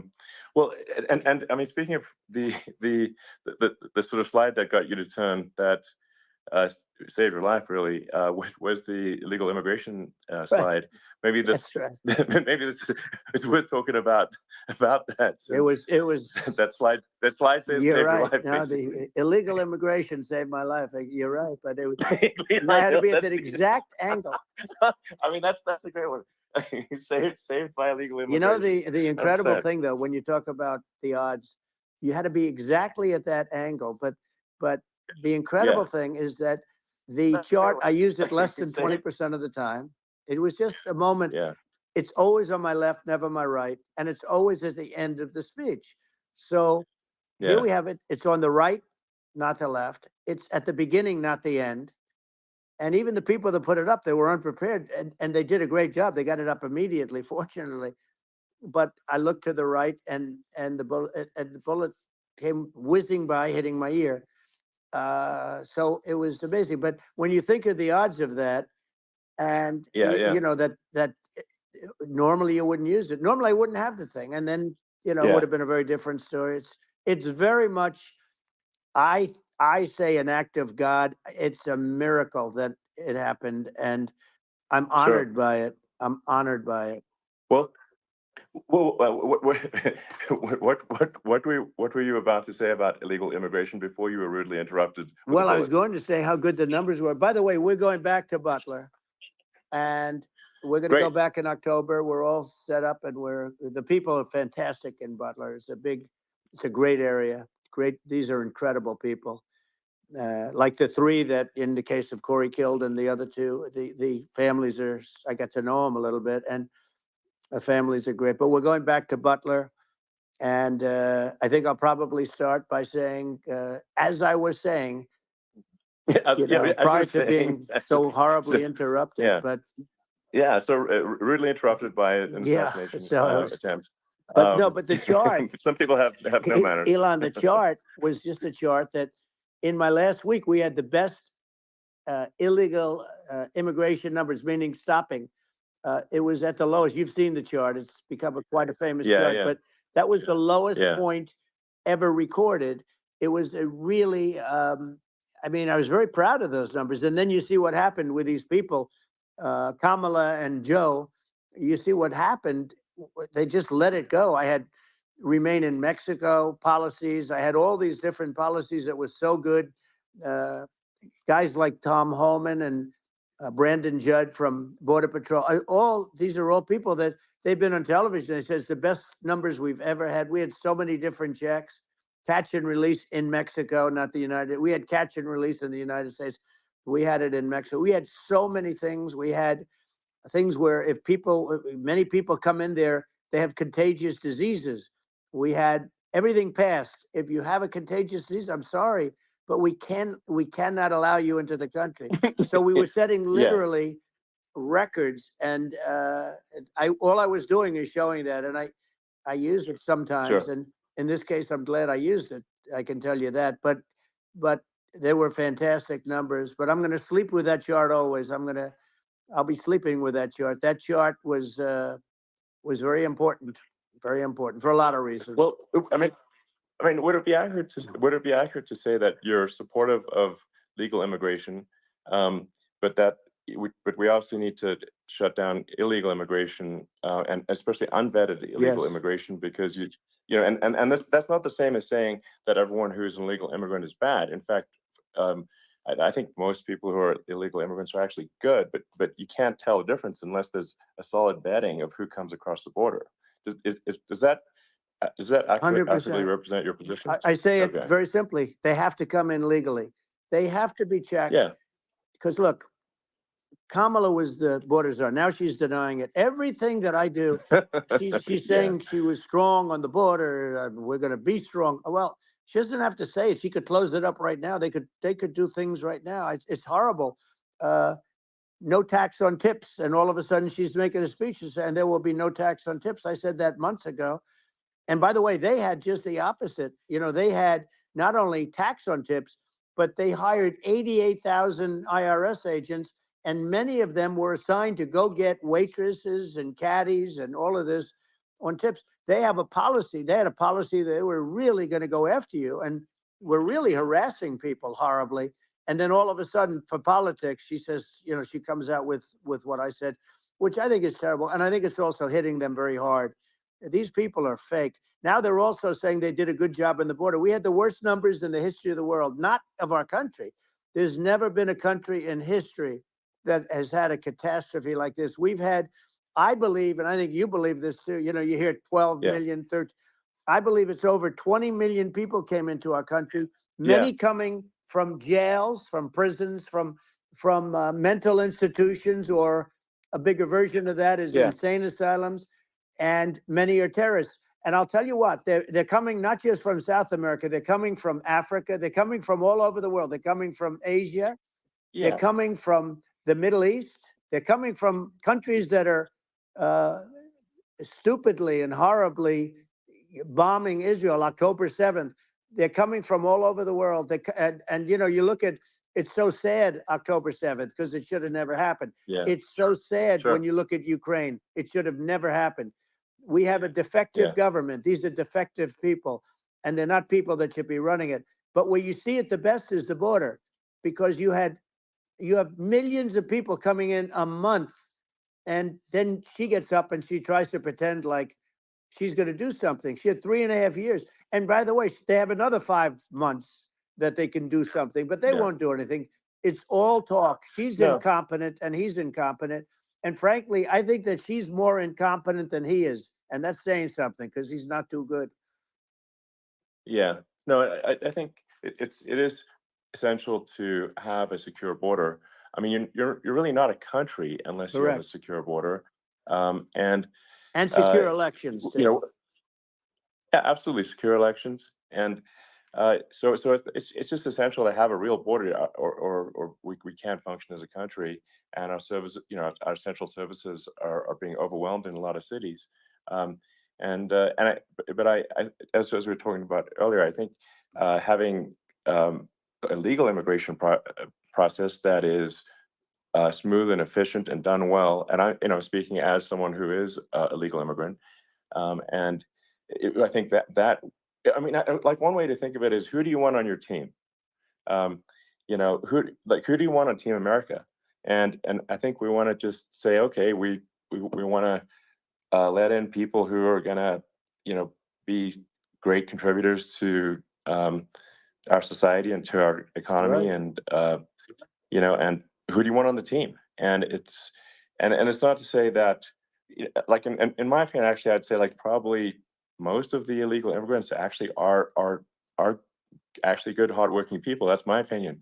But some are not, and you just have this sort of adverse selection process where, if somebody's if somebody's like you know uh, has a career in theft or robbery, I don't understand what's taken them so long to get here, because we're such a target-rich environment. I mean, why aren't more people who have a career in, bad things coming here sooner? Because I mean, it's a piece of cake to go rob, houses in LA or New York, compared to other parts of the world. And in a lot of places in America, if you try to stop the person who's robbing you, you'll be arrested. Yeah. So it's It's insane. it's right. I mean, what's happening with crime, and our police are so good, but they're not allowed to do their job. But I have to tell you, Elon, I They're hate not. to say it because it's such a downer to say it. I hate to say it. I hate it, but uh, you have a lot of people that just shouldn't be. I think it's a much bigger number than you think. They're I allowing, think you're again, right. they're Yeah. allowing people from their jails. And if you were running one of these countries where they're coming from, you would have had all of them. As an example, Venezuela, their crime is down 72%. They're taking their drug dealers. They're taking, frankly, their prisoners. They're emptying out their prisons. They're taking their criminals, their murderers, their rapists, and they're Yeah. delivering them into But the. that's what Castro did. Yeah, That well, he did on a much smaller scale. yeah. It was a much smaller Yeah. scale. But this is a massive scale because this is being done worldwide. But here's what's happening: crime all over the world is down. And wait till you see the numbers that we have. This is migrant crime. This is crime that's going to be. Yeah. And I saw it today in New York where somebody was knifed, where they raped the girlfriend of a man that stood there watching in New York in one of the shelters, and started Sure. pulling out the knives, and bad things happen today. But this is happening every day. These are rough people. These are people that are in jail for Yeah. murder and all sorts of things. And they're releasing them into our country. And they're telling them, if you come back, we're going to kill you. We're going to give you the death penalty or kill you. So they don't want to come back. But these are rough people. Yeah. These are criminals that make our criminals look like nice people. And it's horrible what they're doing. And she's in charge of it because, now she's trying to say she Sure. had nothing to do with it. And she's such a liar because she was called the border czar the first day, and it was on the headlines of every newspaper. She's the border czar, and she never even went there. She went to one location which had nothing to do with where the problem is. She went in and out, I Right. guess, because she was getting a lot of pressure, Yeah. but Yeah. had nothing to do with the problem Yeah. is. But she was the Well, border czar, and the people Yeah. Yeah. can't allow them to get away with their disinformation campaign. Now she's trying to say that she wasn't really involved, and the whole thing is horrible. She was totally in charge. She could have shut the border down without him. He didn't know what he was doing anyway, so he wouldn't have even known Yeah. what happened. You could shut the border down. He Yeah. wouldn't even know the difference. But the fact is that she was border czar. But if you don't have to call her Yes. that, the fact is you could just call her. She was in charge of the border, and the border was the worst Right. ever. It's simply not working. No, it's horrible. Whether it's a question of of intention or competence. Either way, we don't have a secure border, and we have people streaming over like it looks like a World War Z zombie apocalypse at times. And sometimes you got to sort of wonder, like, is it real or not? So because you see things, you're like, is it real? So I went to the border at Eagle Pass, and I saw for myself in Texas, and I was like, okay, it's real. I'm like seeing this in real time. I actually posted the video like just live. I just flew there one day and just to see, hey, is this made up or real? And I'm just seeing people stream across the border, and I have to say, at least the people that I saw did not look friendly. These are people can look at my video and say, hey, Yeah. these people look friendly. I don't look super friendly. So These are people that Elon would not be the same man if he had to walk across the street and look these people in the eye. These are rough people. These are really rough people coming across. And I know rough people. And these are people that we don't want in our country. And, the caravans are coming in and they're putting, and who's doing this are the heads of the countries. And you would be doing it, and so would I. And everyone would say, oh, what a terrible thing to say.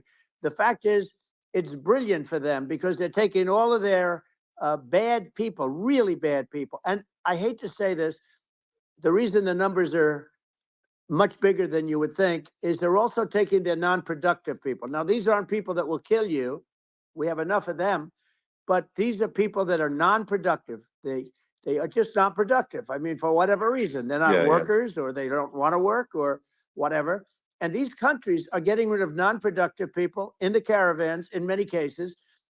And they're also getting rid of their murderers and their drug dealers and the people that are really brutal people. And they're coming into our country at levels that have never been seen before. And I saw an ad just before I got on the air. I'm walking over here, and I saw an ad by Kamala saying how she is going to provide border security. Where has she been for 3.5 years? For 3.5 years, we have 20 million people poured in. It's a terrible I think this, frankly, I think this is a fundamental existential issue for the United States. And if we have another 4 more years of open borders, and it's going to be even worse with another 4 more years, it's going to be even worse than it's been for the past 3.5 years. I'm not sure we've got a country. You don't have a country left. Elon, if they get in, you will have 50 to 60 million people from all over the world, not South America only. We think of South America, we think of Honduras and El Salvador, Guatemala, and Mexico, the 4. But it's not that. It's everywhere. They're coming in from everywhere.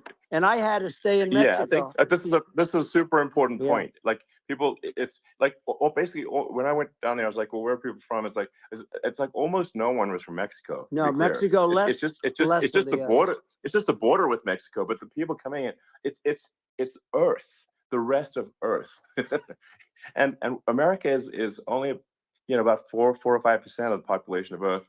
It would only take a few percent of the rest of Earth to overwhelm everything. We're already overwhelmed, Elon. We're overwhelmed.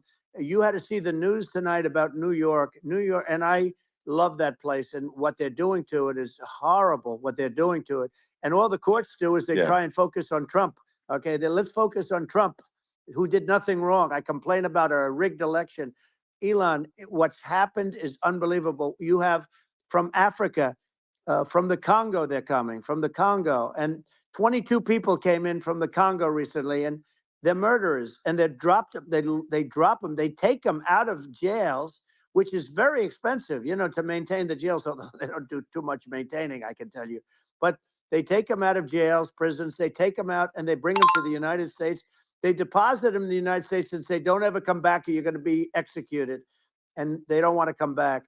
But they won't come back. Sure. But they're coming from Africa. They're coming from Asia.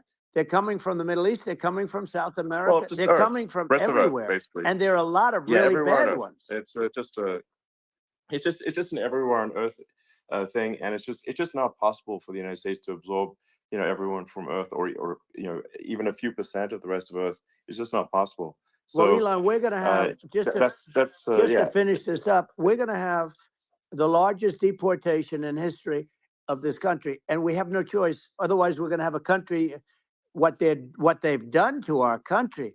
Think of it, with in Venezuela and in some of these other countries, Crime is down 50, 60, 70, 80%. And you would be the same. You would have. Yeah. I'll tell you what, Venezuela has not gotten rid of all of them. They've gotten rid of about 70% of their really bad people. Their jails are about 50% put into the United States. The same with other countries. Sure. Some are 30%, some are at 50%. They're all different.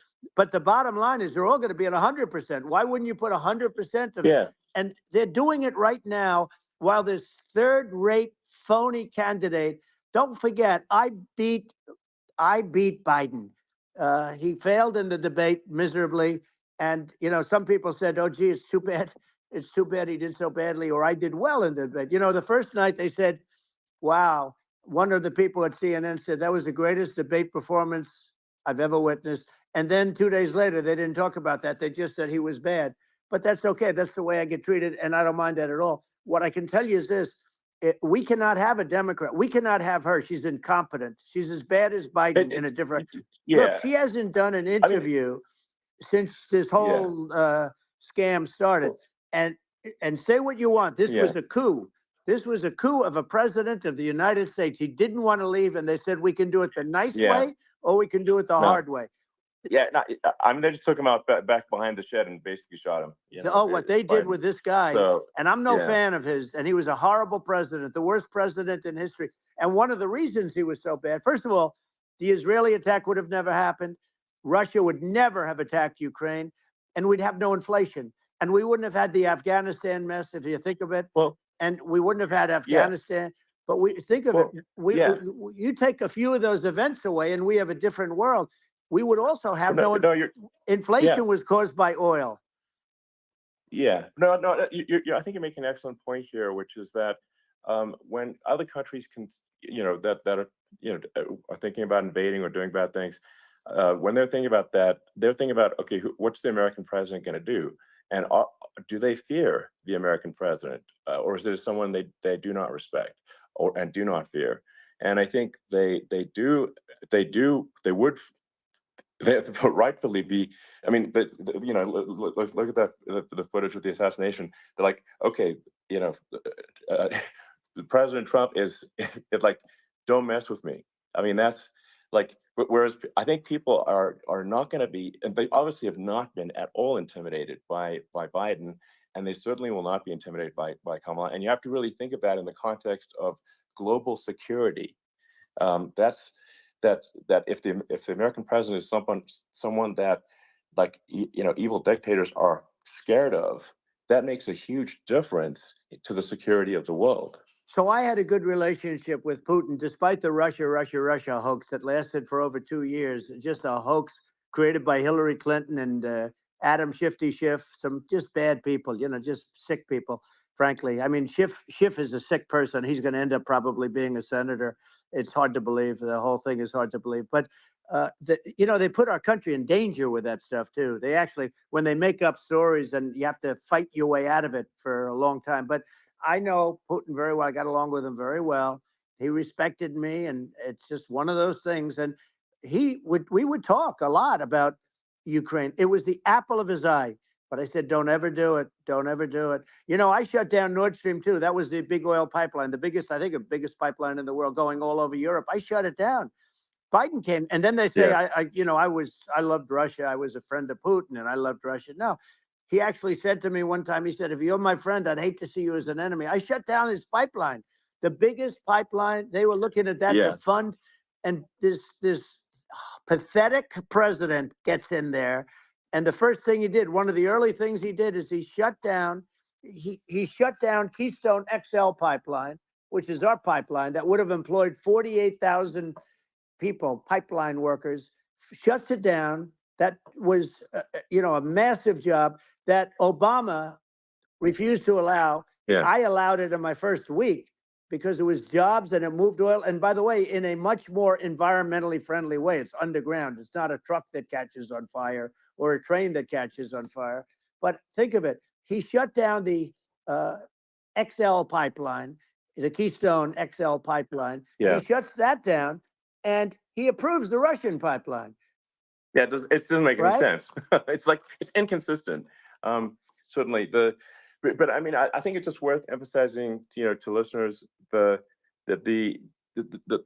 immense importance of whether the United States president is intimidating or not intimidating, and how much that matters to global security, because there's some real tough characters out there, and if they don't think the American president is tough, they will do what they want to do. I know every one of and them. that puts it puts the Yeah. whole world in danger. Elon, I know every one It's of a them, big and I deal. know them well. I know Putin, I know President Xi, I know Kim Jong-un of North Korea. I know every one of them. And let me tell you, people will say, oh, this is terrible. He said, I'm not saying anything good or bad. They're at the top of their game. They're tough, they're smart, they're vicious, and they're going to protect their country, whether they love their country. They probably do. It's just a different form of love, but they're going to protect their country. But these are tough people at the top of their game. And when they see a Kamala or when they see Biden, Sleepy Joe, they can't even believe it. They can't believe this happened. All the stuff that you're seeing now, all the horror that you look at Israel, they're all waiting for an attack from Iran. Iran would not be attacking, believe me. You know, when I was there, and I say it with respect because I think we would have been good with Iran. I don't want to do anything bad to Iran, but they knew not to mess around. Iran was broke because I told China, if you buy from Iran oil, it's all about the oil. That's where the money is. But if you buy oil from Iran, you're not going to do any business with the United States. And I meant it. And they said, we'll pass. They didn't buy oil. Other countries, likewise, you want to buy, you're not doing business with the United States. And they were at a point where they had no money for Hamas. They had no money for Hezbollah. They had no money for any of these instruments of terror. And it was amazing. In fact, there were articles when I was leaving, which is hard to believe, actually, especially when you look at what's happened to our country. Our country is so bad right now. It's such a different place. We were respected. Think of it. 4 years ago, we were so respected to a point where when I said don't buy oil, they didn't buy oil, but they had no money, and Israel would have never been attacked. It is zero chance. And again, I said to Vladimir Putin, I said, don't do it. You can't do it, Vladimir. You do it, it's going to be a bad day. You cannot do it. And I told him things that what I do, and he said, no way. And I said, way. And you know, it's the last time we ever had the conversation.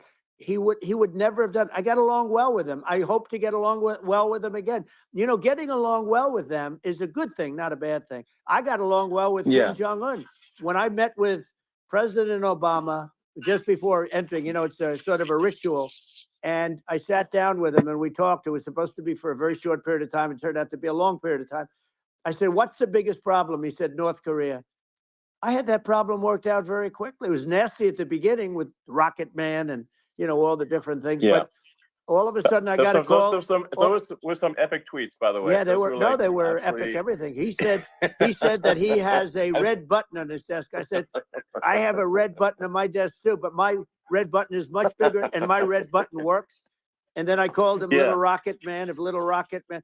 Anyway, here's the bottom line. All of a sudden I got a call from him. And they said they want to meet. They want to meet me. And we met, as you remember, we met in Singapore. We met also in Vietnam. And I got along with them great. We were in no danger. But President Obama thought we were going to end up in a war, a nuclear war with him. And let me tell you, he's got a lot of nuclear stuff, too. Exactly. He's got plenty of nuclear. He can do plenty of damage. So yes, I mean, it's because, you know, I mean, people like Kim Jong-un, they respond to strength, not weakness. Well, he and I had a good relationship. Remember I met him and we walked onto his land. Nobody ever walked onto his land before. I walked onto. I wouldn't say. Let's bring up Secret Service again. I wouldn't say they were thrilled when I did that. I walked onto his land, and it was an amazing period. But we were not in danger with him because of me. You know, I always say that we have enemies on the outside and we have enemies on the inside. We have some really bad people in our government and people that are controlling of the people. I mean, I'd mention names, but I really don't want to give them the credit. But we have some really bad, and I say they're more dangerous than Russia and China. If you have a smart president, a president that gets it, we are not in danger from those countries because they need us and they need our help. I mean, we forced Obama, if you think about it, Obama and Biden, and Bush to a certain extent, in all fairness, forced Russia and China together. And if you're a history student, the first thing you learn is you cannot let Russia and China align. But then they also got, if you take a look, Iran, and they have North Korea. That's, they call it the axis of evil. In the old days, you had the axis of evil. Here we have a modern day axis of evil. These are powerful countries, very heavy nuclear, which is the biggest threat. The biggest threat is not global warming, where the ocean's going to rise 1/8 of an inch over the next 400 years. And you'll have more oceanfront property, right? The biggest threat is not that. The biggest threat is nuclear warming, because we have 5 countries now that have significant nuclear power, and we have to not allow anything to happen with stupid people like Biden. Biden did something with Russia. There was no chance of him ever going in. And when I left, and then after I left, they started forming big armies on the border with Ukraine, right? And I looked at that, and I thought he was doing that because Putin's a good negotiator. I thought he was doing that to negotiate. But then Biden started saying such stupid things. For instance, he said that it can be a NATO country. Now, Russia, for as long as there's been NATO, has said we're never going to agree to that. And we go right up front and say that. And we did things and said things through this president with a low IQ, very low IQ. He had a low IQ 30 years ago, by the way, but now he might not even have a IQ at all. There's nothing on the board that goes this low. He said things that were so stupid that war had zero chance of happening if I were there. Zero chance. He was saying everything the opposite. Everything the opposite. And it's so sad because many more people have been killed in Ukraine than you read about. You don't read about how bloody it is and how disastrous. Sure. Hey, look, just in the 2 armies, you lost 500,000 people. And Ukraine's having a hard time. Ukraine, I don't know if you saw the article recently, and it's true. You don't hear the true story. But if you think about it, Russia's gone, Russia defeated Germany with us, and they defeated Napoleon. They've been around a long time. They're a big fighting force. Yeah. Sure. And it's very unfair. And Ukraine now doesn't have enough men. They're now using young men and very old men to fight. And we're in a very bad position. And I'm not going to blame exclusively, but I can tell you I could have stopped that. And a smart president could have stopped that. It wouldn't have happened. But we had a man that actually made it more prevalent. It was so bad. The words that he was using, the stupid threats coming from a stupid face that he was using. I said, this guy's going to cause us a war. He's going to cause us. And let me tell you, it can lead to World War III. That can lead to World War III. The Middle East can lead to. We have numerous places that could end up in a World War III right now for no reason whatsoever. I think you're right. I think people underrate the risk of World War III, and it's just when you're looking at the risk of global thermonuclear warfare, it's game over for humanity, and it's something that people have, I think, after the end of the Cold War, people have become complacent about, but they actually have forgotten that there are currently a lot of nuclear missiles that have targeting parameters for the United States from 100%. other countries. And one of the things we're going to do is we're going to build an Iron Dome over us. Israel has it. We're going to have the best Iron Dome in the world. We need it, and we're going to make it all in the United States. But we're going to have protection, because it just takes one maniac to start something. We're going to have protection, and we're going to have. Why shouldn't we have an Iron Dome? Israel has one. Some other places have one that nobody even knows about, frankly. But Israel has it. We're going to have an Iron Dome. But with all of that being said, to me that's so important, the most important. But with all of that being said, the election's coming up, and the people want to hear about the economy and the fact that they can't buy groceries because they don't have enough money to buy groceries. The inflation has killed them. Food prices are up 50, 60, even 100% in some cases. And this stupid administration allowed this to happen, and it's a shame. And that's the thing that people most care about, in my opinion. They care about the border a lot. And we discussed the border at great length. It's nice to have a forum like this where I can discuss something at length.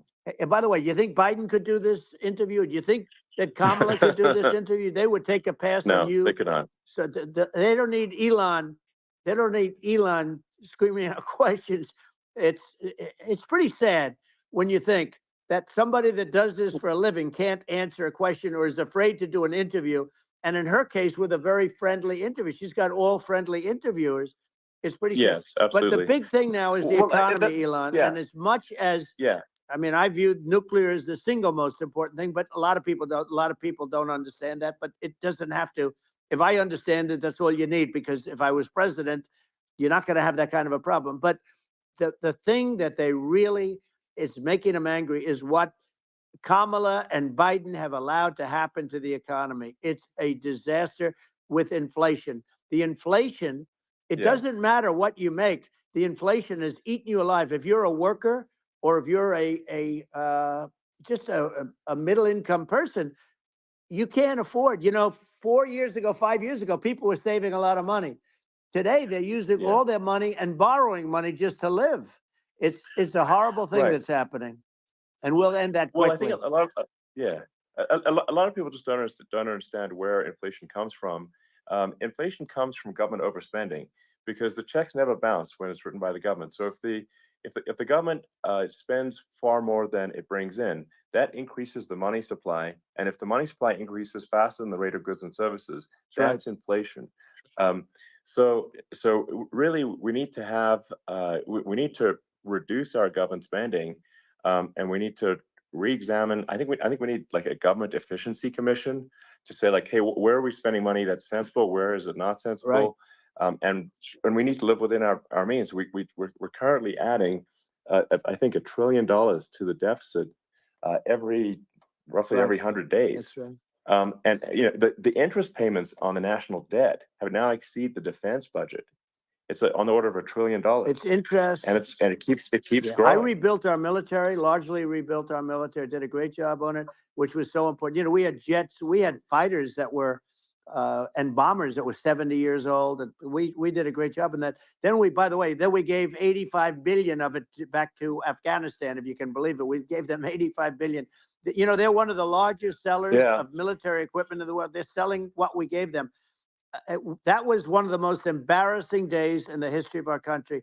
But if you think about, let's go back to the economy. We have to bring energy prices down. Energy started at the price of gasoline. Now your cars don't require too much gasoline, so you have a good, and you do make a great product. I have to say, I have to be honest with you. That doesn't mean everybody should have an electric car, but these are minor details. But your product is incredible. But the gasoline, Elon, is the cost of energy. Not only gasoline, it's the cost of heating your house and cooling your house. That has to come down. It's gone up 100%, 150, and 200%, and that has to come down. When that comes down, and we're going to drill, baby, drill. They stopped drilling, and then they went back to drilling because they went back to the Trump policy. But if they won the day after they get into office, this country will go out of business because they're going to go to an energy policy that's not sustainable. Wind and different things. You're not going to have anything. And I know you're a big fan of the AI, and I have to say that AI, and this is shocking to me, but AI requires twice the energy that the country already produces for everything. So we're going to have to build a lot of energy if our country will be competitive with China, because that's our primary competitor for this on the AI.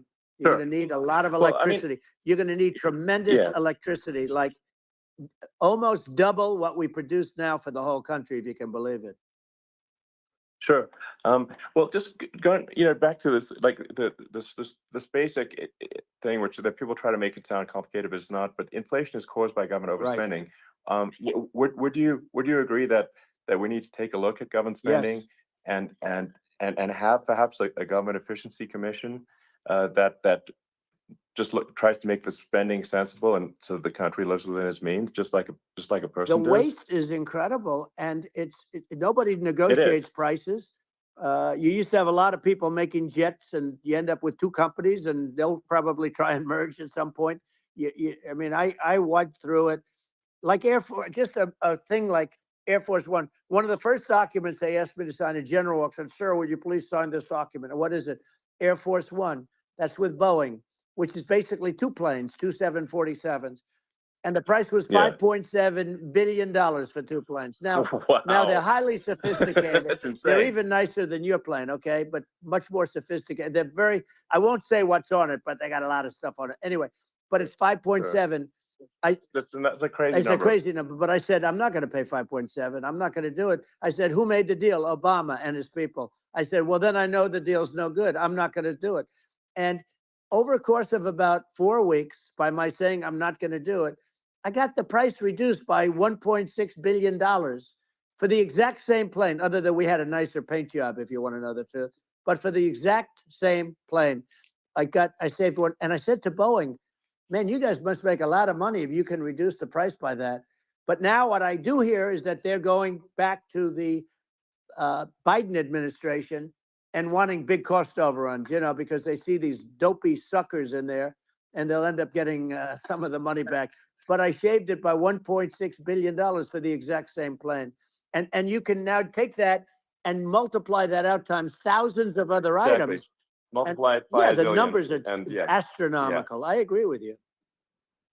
Well, I mean,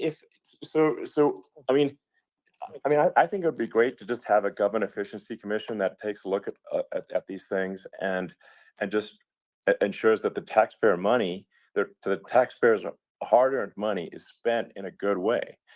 And I'd be happy to help out on such a commission. I'd love if it were formed. Well, you're the greatest cutter.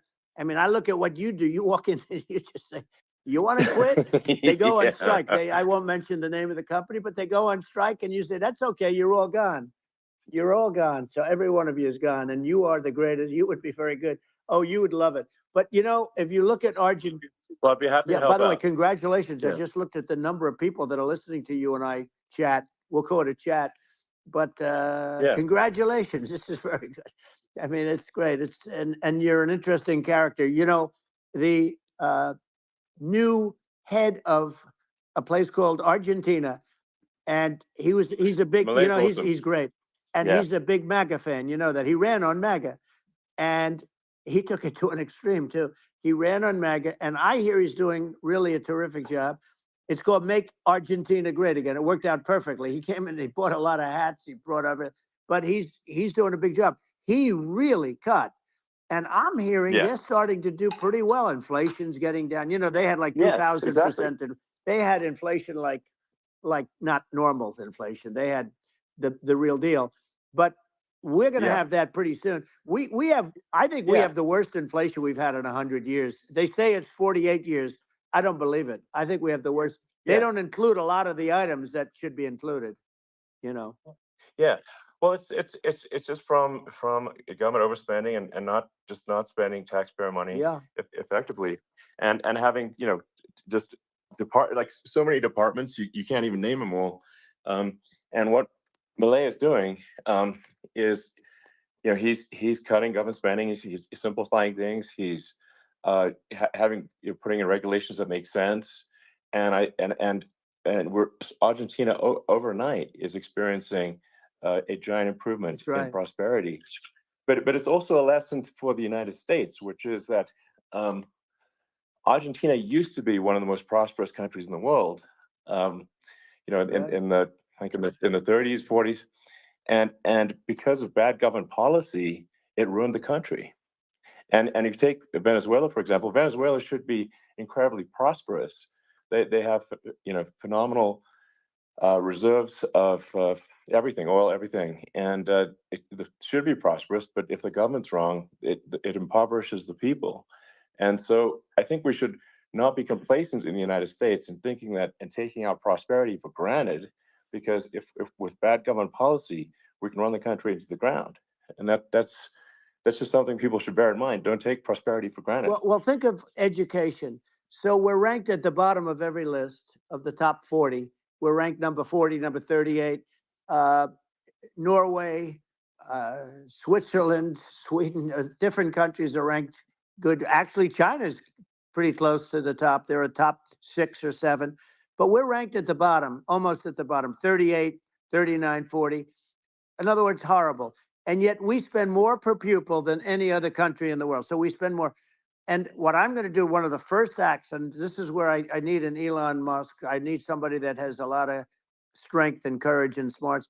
I want to close up Department of Education, move education back to the states, where states like Iowa, where states like Idaho, not every state will do great, because states that basically aren't doing good now. You look at Gavin Newsom, the governor of California.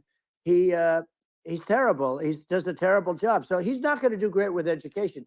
But of the 50, I would bet that 35 would do great, and 15 of them, or 20 of them, will be as good as Norway. Norway is considered great. You can name them. I mean, they're so good. Some of these countries are so good. But if you go into some of these really well-run states, we have states that don't know what debt is. We have states that have low taxes, no debt, everybody working. They're really well-run. Sure. And maybe they have certain advantages in terms of location, in terms of, the land or the sun and the water and the whole thing. There are a lot of advantages that some people have. But if you moved education back to the 50, you'll have some that won't do well, but they'll actually be forced to do better, because it'll be a pretty bad situation. But if you think about it, you'll have some of these states. I'll bet you'd have 30, 35 states. It'll be much better. And you know what it'll cost? Less than half what it is in Washington. And these people don't care about the students in these, faraway states. And it'd be unbelievable. Yeah. I think you're making a good point in that if the states have to if each state has to compete against other states, then people will naturally move to states where it's better. Well, like California, as we said, it's a badly run state.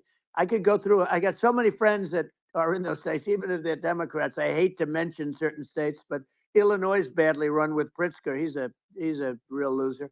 But some of these places are just badly run. But it's almost going to force them to run better, and they won't do it good initially. But you're not going to do worse than you're doing right now.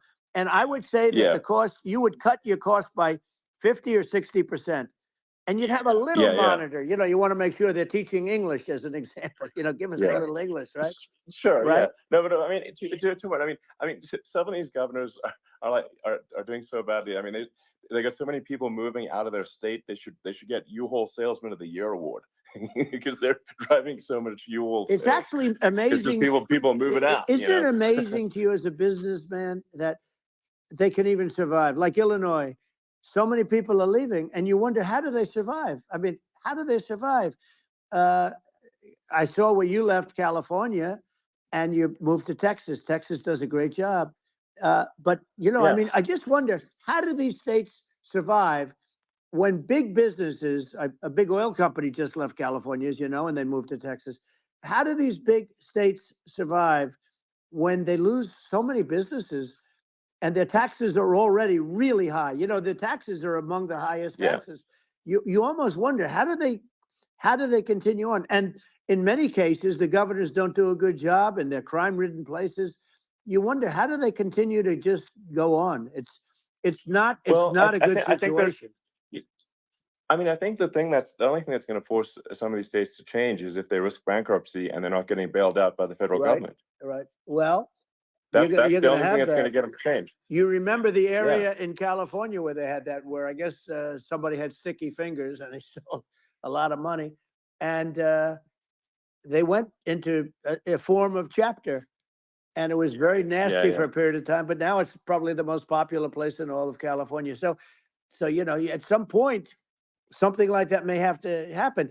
But the problem is, you can't penalize people that loan money to the state when you have incompetent people like a Pritzker. Look, the family didn't want him in the family business, and then he ends up being governor of Illinois. So what is he going to be? Is he going to be a great governor?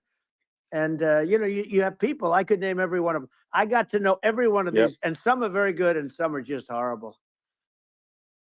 Well, I think that, the larger point here, too, as you're saying, like a lot of people are concerned about the economy. A lot of people are concerned about inflation, and inflation is effectively a tax on people that save money, and for people that are working day to day, it's just a form of taxation. And if we can solve the government spending problem, we'll solve the inflation problem, which means people will have a better standard of living, and that's a really big deal. Well, the people that got hurt worst are the people that did it the way they were taught to do it all through, their younger life and their young life and their whole life. The people that saved money and then they got no interest on their money and inflation destroyed them. And frankly, they were almost better off if they didn't do anything like that. I mean, those people have been absolutely decimated, and we're going to bring those people back and help those people. We've got to get the prices down. When I look at bacon costing 4 or 5 times more than it did a few years ago, when you look at some of the food products in grocery stores, people go, they can't believe it. They used to be able to buy a whole cart, and today, a lot of people just don't have the money. They go in and they can't buy anything. They look at it's sticker shock. They call it sticker shock, right? I think it really just comes, like I said, I think it just comes down to really, I guess, two things, which is that if you solve government overspending, you solve inflation, which improves living standards of the average person, and then if you deregulate, like have sensible regulations, so because a lot of the regulations are nonsensical and cause the cost to be extreme for no reason, but unless you've got effective deregulation, like Reagan did a great job on deregulation in the 80s, but it's been 40 years since we had anyone really. I mean, during your administration, we made some progress, but I think there's an opportunity to make, I think, radical progress with sensible regulation. If Elon, those two things, those are the big deals. We set a record. We did more deregulation and more restrictions on all of the different businesses than any other president. Remember, I had the rule for every one we put in, you have to get rid of 10 or 12.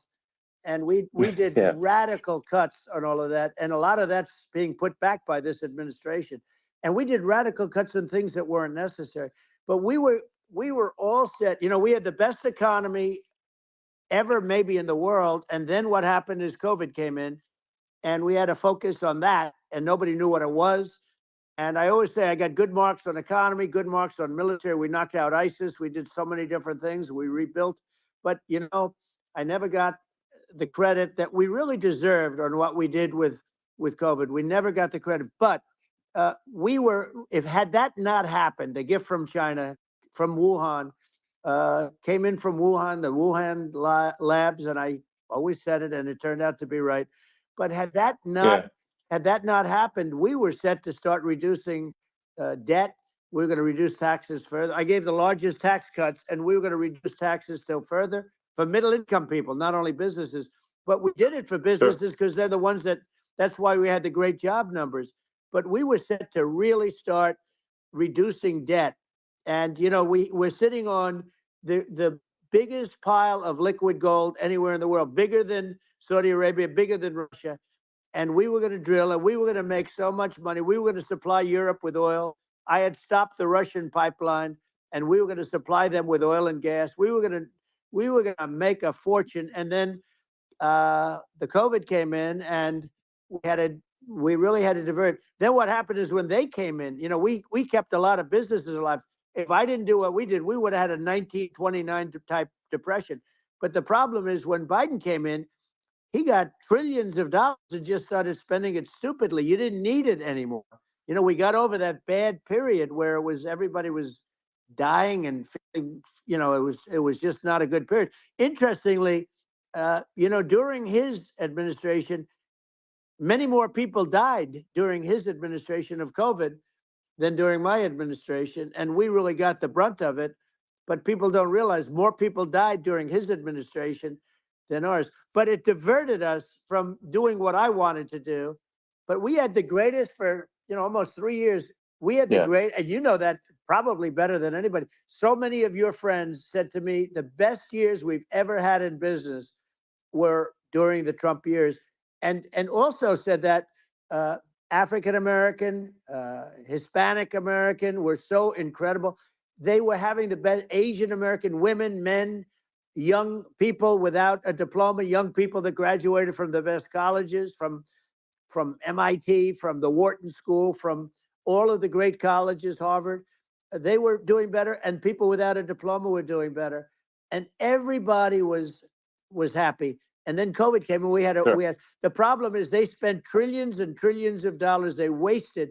They shouldn't have taken any money, and we wouldn't be having inflation right now, which is killing our country.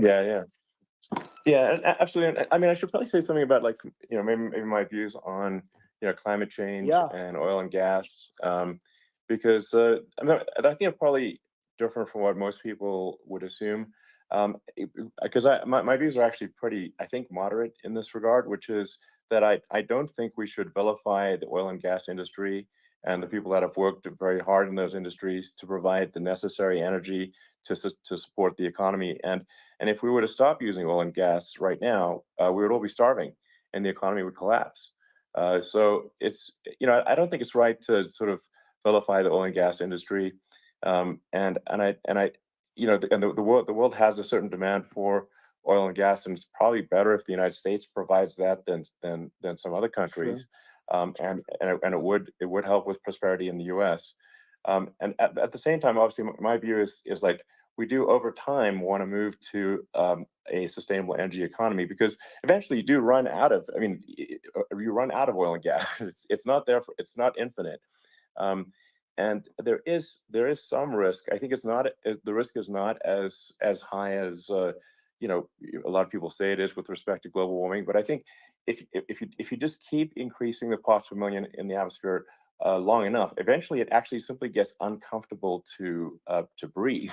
People don't realize this. If you go past 1,000 parts per million of CO2, you start getting headaches and nausea. And so we're now in the sort of 400 range. We're adding, I think, about roughly 2 parts per million per year. So I mean, it still gives us.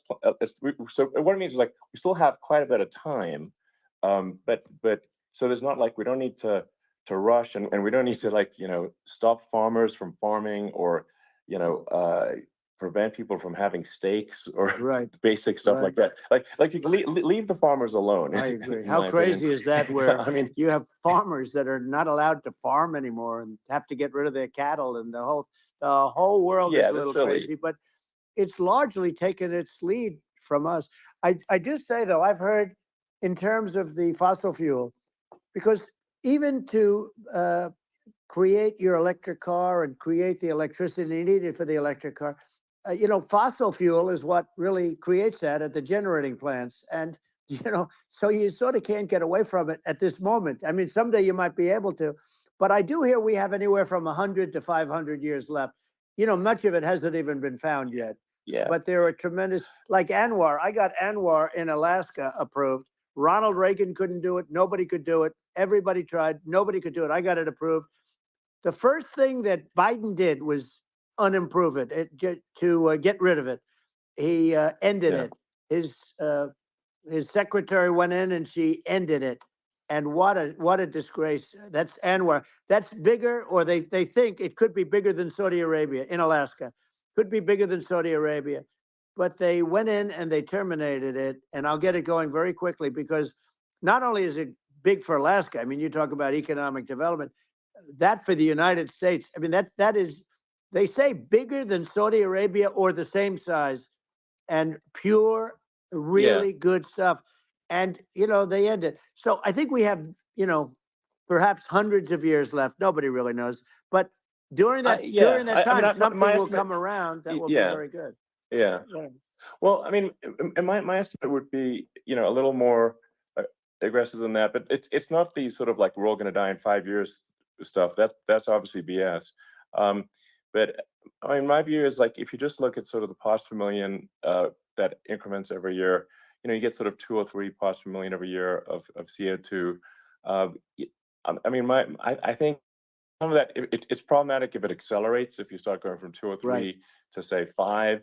And then there may be some situations where you get just a step change increase in the CO2. And I think we don't want to get too close to 1,000 ppm, because, like, that's actually makes it uncomfortable to breathe. Like, just existing in 1,000 ppm CO2 is uncomfortable. That's like that's considered like an industrial hazard. Right. Just so it's that's actually, you start getting headaches and stuff. So it's even without global warming, it's not comfortable to live with. So you don't want to get too close to that. But I mean, I think we've got. I think we want to just move over and if I don't know, 50 to 100 years from now, we're I don't know, mostly sustainable. I think that'll probably be okay. So it's not like the house is on fire immediately, but I think it is something we need to move towards. And on balance, it's probably better to move there faster than slower. But like I said, without vilifying the oil and gas industry, and without causing hardship in the short term, I think this can be done. Without people can still have a stake, and they can still drive gasoline cars, and it's okay. It's like, it's not. I don't think we should vilify people for it, but I think we should just generally lean in the direction of sustainability. I actually think solar is going to be a majority of Earth's energy generation in the future, and it's certainly trending that way.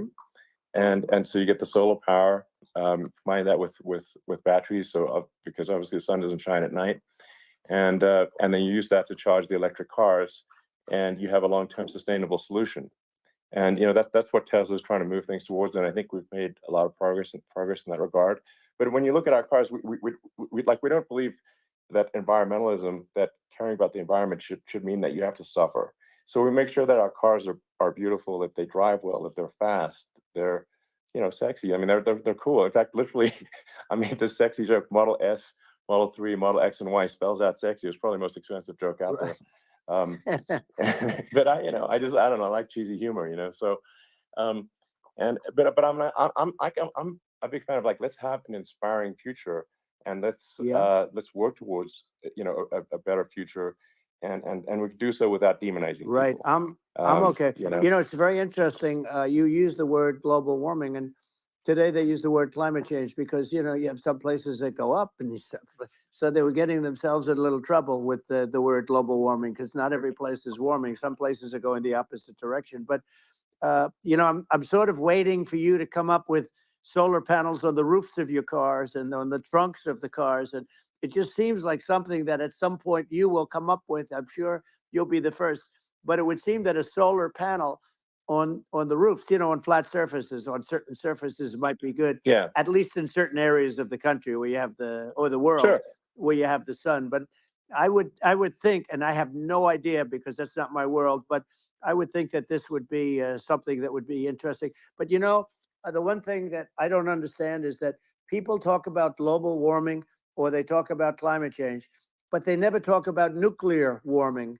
And to me, that's an immediate problem, because you have, as I said, 5 countries where you have major nuclear, and probably some others are getting there, and that's very dangerous. That's where you need a strong American president, because you don't want to have this proliferation. But you have 5 countries and getting more. China is much less than us right now, but they're going to catch us sooner than people think. They're way lower. Russia and us are number 1, and I mean, we're sort of tied. And China is far behind, but they're developing at a level that you're not surprised to hear, very fast.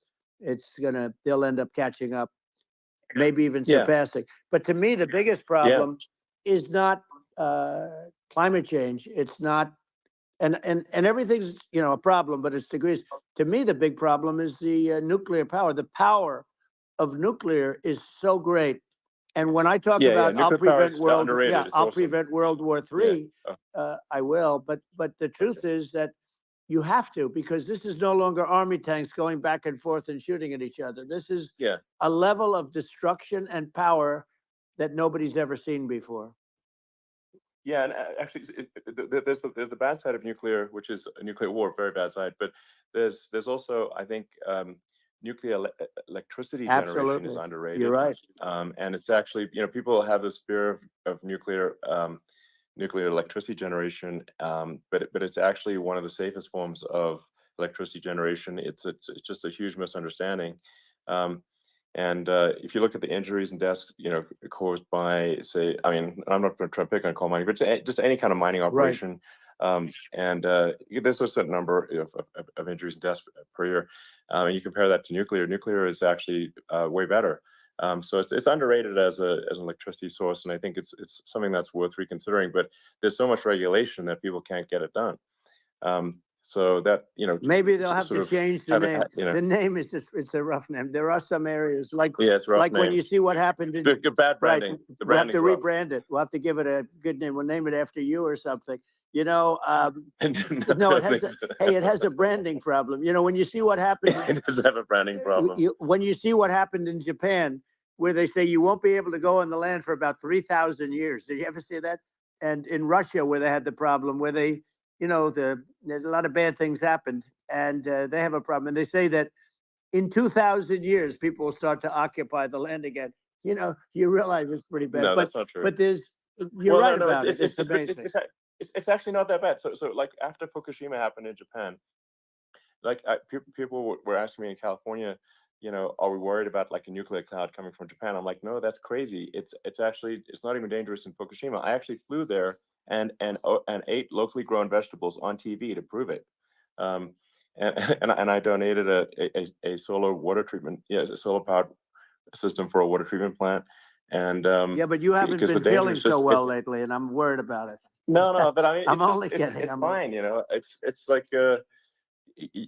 Hiroshima and Nagasaki were bombed, but now they're like full cities again. So right. it's really not something that That's right. So it's not as scary as people think, basically. Yeah.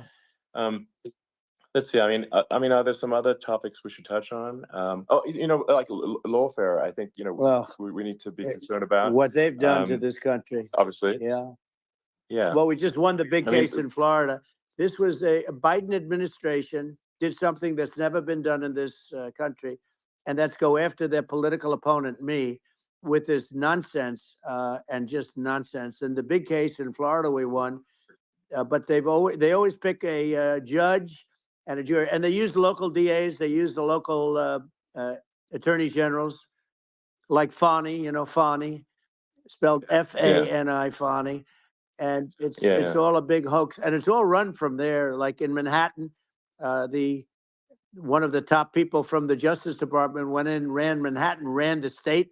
The Letitia James deal was run by a person from the Department of Justice, Biden. They've never done this before, and they set up a very bad precedent. It's called lawfare, warfare. It's a terrible thing, and never happened in our country. It does happen in banana republics and third world countries, but it's never happened. And the incredible thing is it actually drove my numbers up because people see, fortunately I have a platform like you, or, in all fairness, like a conversation like this, where I can talk about it and people understand. I mean, you fight for election integrity and you end up getting indicted because you're fighting for election integrity. And when the day comes that you can't fight for election integrity, you don't have a country anymore. So what happens is they went after their political opponent, me. Now Biden's, close to vegetable stage, in my opinion. Okay. I looked at him today on the beach and I said, why would anybody allow him? The guy could barely walk. Why would anybody allow him? Does he have a political advisor that thinks this looks good? He thinks this looks good because it looks so bad, and it's ridiculous. I mean, and he's been doing that for a long time. He can't lift the chair. The chair weighs about 3 ounces. It's meant for children and old people to lift, and he can't lift it. The whole thing is crazy. Well, he's clearly. He's clearly like we just don't have a president. Right you now. don't have a president, and she's going to be worse than him because she is a San Francisco liberal who destroyed San Francisco. And then as Attorney General, she destroyed California. You talk about location, and we're talking about the sun and the water and all. There's nothing better than California. She has destroyed that. She was the original DA. She was the original in San Francisco. She was the original Attorney General in California. What she has done to California is, well, you know better than I do. You just left California for a lot of those reasons. And what she's done with crime, with cashless bail, where you kill somebody. I mean, we have states there you kill somebody and they let you out right away. I mean, you don't have to even put up, and then they never find the people unless they kill again, and then they let them out again. our Yeah. country is becoming a very dangerous place. And she is a radical left San Francisco liberal. And now she's trying to protect. Now she's looking like she wants to be more Trump than Trump, if that's possible. I don't think it's possible, but she wants to be more Trump than Well, Trump. yeah. I want a wall. I think that's she yeah. wants to release all the Yeah. prisoners that are in detention, and some of these guys are really bad. Right. That just came Yeah, I out just saw today. that. She Yeah. doesn't want to build the wall, even though the walls work. Walls and wheels. You know, in your business, everything you do is obsolete. Almost, well, not the tunnels, but everything is obsolete. Even your rocket ships, they're like a month later, they're obsolete. You find a better way to. The only thing that's not obsolete is a wall and a wheel. And the wall, you know, I built hundreds of miles of wall, and that's why we had such good numbers. I was going to add 200 Yeah. miles. We bought it. We could have flipped it up in 3 weeks, and they sold it for 5 cents on the dollar. That meant, I said, wow, that means that they actually do want to have open borders. She wants to have open borders, and now she's going like she's tough on the border. It's such a lie. Yeah. This is simply not true. This is simply No, not and true. everybody Yeah, knows it's simply not true. It's a disgrace that she Yeah. can say it. No, I mean, obviously, what's happening sort of overnight is they're rewriting history and making Kamala sound like a moderate when in fact she is far left, like far left. Worse than Bernie Sanders. She is considered Yeah. more liberal by far than Bernie Sanders. She's a radical left lunatic. And if she's going to be our president, very quickly, you're not going to have a country anymore. And she'll go back to all Yeah. of the things that she believes in. She believes in defunding the police. She believes in no fracking, zero.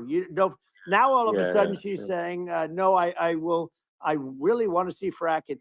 If they got in, the day she got in, she'll end fracking. And by the way, if people didn't think that, the lunatics that really believe in that, they won't vote for her. You know, like the Palestinians and Israel. She is so anti-Israel, and she's bad for both. Biden actually did something that was impossible. Both sides hate him. You know, both sides. That was a hard thing to do. Unification.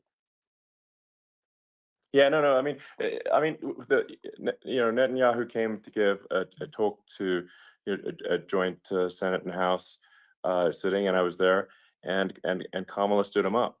You know, what does that say? I think it's highly disrespectful. And I say, if you're a Jewish person or if you believe in Israel, if you're a person that, you know, is a very pro-Israel, if you vote for her, it's worse than Biden. And Biden was bad. But if you vote for her, you ought to have your head examined. And you see tonight, I mean, as we're doing this, I'm seeing reports coming that they expect an attack tonight or tomorrow from hundreds and maybe thousands of rockets. You know, their Iron Dome, as they call it, as we all call it, but their shield that they build, that can be swamped. We'll use the term that's appropriate, swamped. But they swamp it by shooting enough missiles. You know this better than anybody. By shooting enough missiles, they can't defend themselves. You know, they just obliterate the whole place. And that's what some people think they're looking to do. And we have no leadership. There's no respect for the United States of America with these people. And I'm telling you, she'll be worse than him because she's a believer in being radical left, and he wasn't.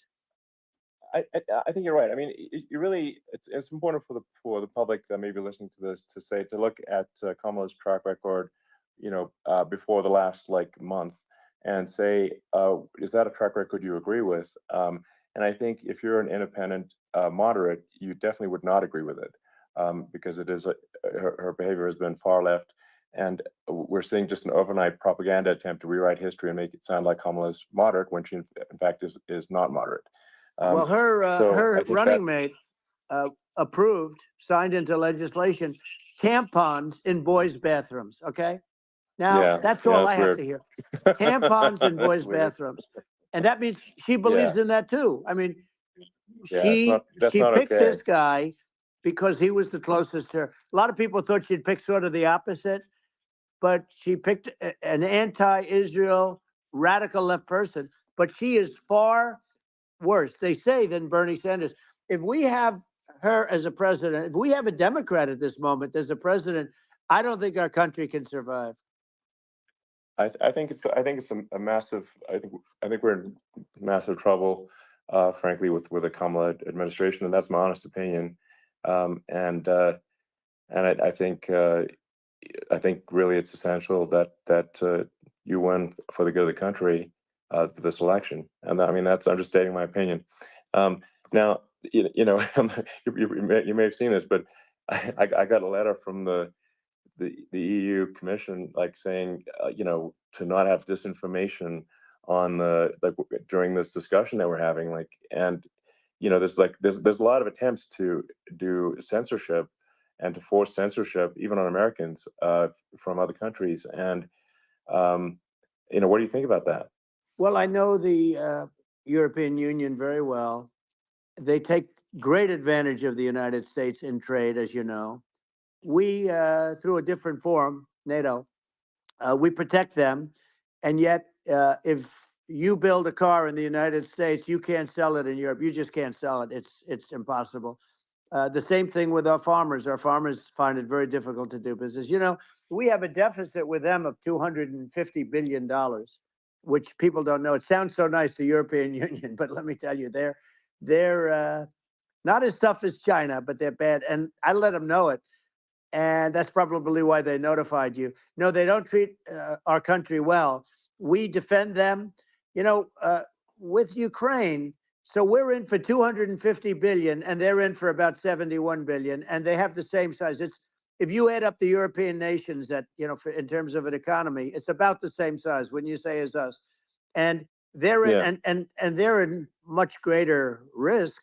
They're right there. We have an ocean separating us from, in this case, the enemy would be Russia. It used to be for the Soviet Union, but let's assume they're close enough. And what happens is they're in for 70-something million. I think even less than that, billion, and we're in for about 250 billion, and it could be a lot higher than that. And I say, why aren't you going to equalize? Why aren't they paying what we're paying? And they're in much more, it's much more important for them because of the fact that, they're right near there. I mean, they're all sort of in that location. We're not. But they should, and I did it with NATO. There were only 7 countries that were paid up in NATO out of 28 at the time. And the United States was the United States was subsidizing NATO, tremendously subsidizing NATO. And I said, I went in and I said, you got to pay up. If you don't pay up, we're not going to defend you any longer. I took a lot of heat, but you know what happened? Billions and billions of dollars came flowing in. And I think a lot of the public isn't aware of the fact that the United States pays a disproportionate share of the NATO expenses. And then we get taken advantage of on trade. So think about it. Well, I mean, the point of NATO is defending Europe, and it's it's like, then okay, well, why is the United States paying disproportionately more to defend Europe than Europe? That doesn't make sense. That's unfair, and that is an appropriate thing to address. Well, when you talk about cost cutting and savings and everything else, I mean, honestly, look, there's nobody that feels worse about the Ukraine situation than I do, because I know it would have never happened. I know Zelensky. He was very honorable to me, because when they went with the Russia hoax and they said I had a phone call with him, he said it was a perfect phone call. It was a great phone call. He could have grandstanded and, said, oh, he was very threatening. He said, no, it was a very nice phone call. I called him up to congratulate him on his win, and you end up getting impeached because these people are lunatics. I was talking about the difference from the people within and the enemies on the outside. In many cases, the people from within are more dangerous for our country than the Russians and the Chinas. If you have a smart president, you're not going to have a problem with them. You're going to do things. Yeah.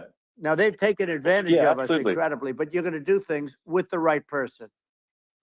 Yeah, well, I think it's obvious that you're a believer and an advocate of free speech, because during your first term as president, you were attacked relentlessly every day, often very unfairly with false attacks, and you didn't try to shut down the media. You didn't try to inhibit their freedom of speech, and I think that says a lot. Well, the good thing is that you and I have, and some people, very few, we can get the word out. Although sometimes it's hard because they don't want to print it, like we're having a great conversation right now. Kamala wouldn't have this conversation. She can't, because she's not smart. She's not a smart person, by the way. She can't have this conversation. And Biden, we don't even have to talk about it. I mean, he couldn't have this conversation. He would have given up on the first half of a question. He would have walked out. He would have said, "Where am I? Where am I going?" So anyway, but no, he wouldn't have this. That's true. Not a lot of people would have this conversation, but we cover a lot of territory. But the beauty is that we can have a conversation, and Yes, you I'm can actually able have a to get it out without, because I get I think treated this unfairly. is a really big point. You can actually have a conversation with you. Yeah, it's nice, isn't it? And you can't have a conversation with Biden or Kamala. It's like it's not possible. That's This is like talking to an NPC. No. So it's just impossible. Well, but think of it. We need a man or person who's unbelievably sharp in order to stop all the nuclear danger and all the dangers that I'm talking about. And I got along with all these. I got along with Kim Jong-un. We had dinner. We had everything. And he really liked me, and I got along with him really well. By the way, he's the absolute boss over there. A lot of people said, "Oh, do you think he really?" That's for Let sure. me tell you, I saw things that you don't want to know about. He is the boss.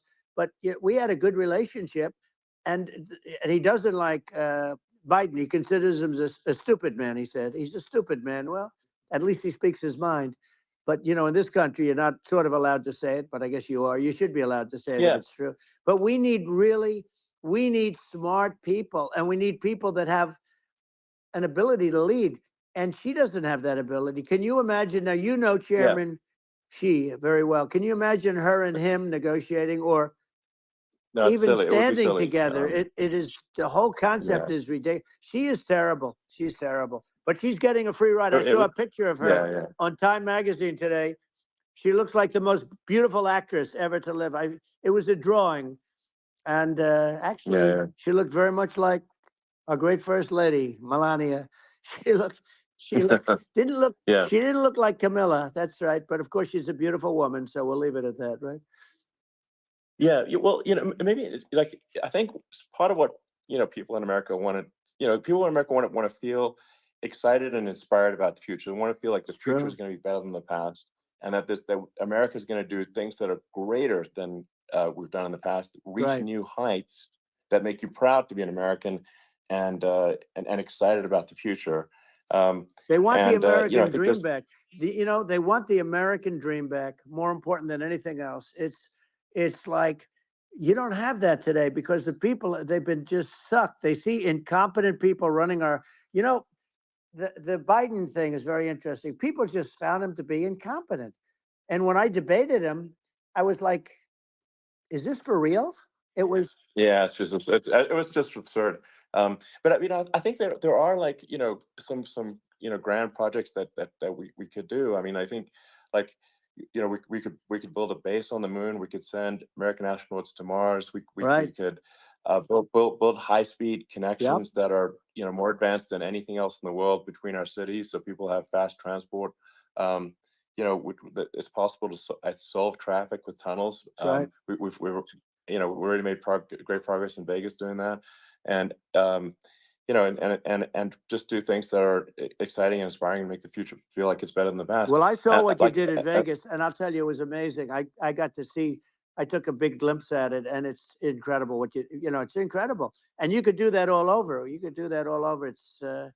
It's deep. Yeah, you don't even need much structure. Assuming you're in the right area. No, it's straightforward. It's amazing.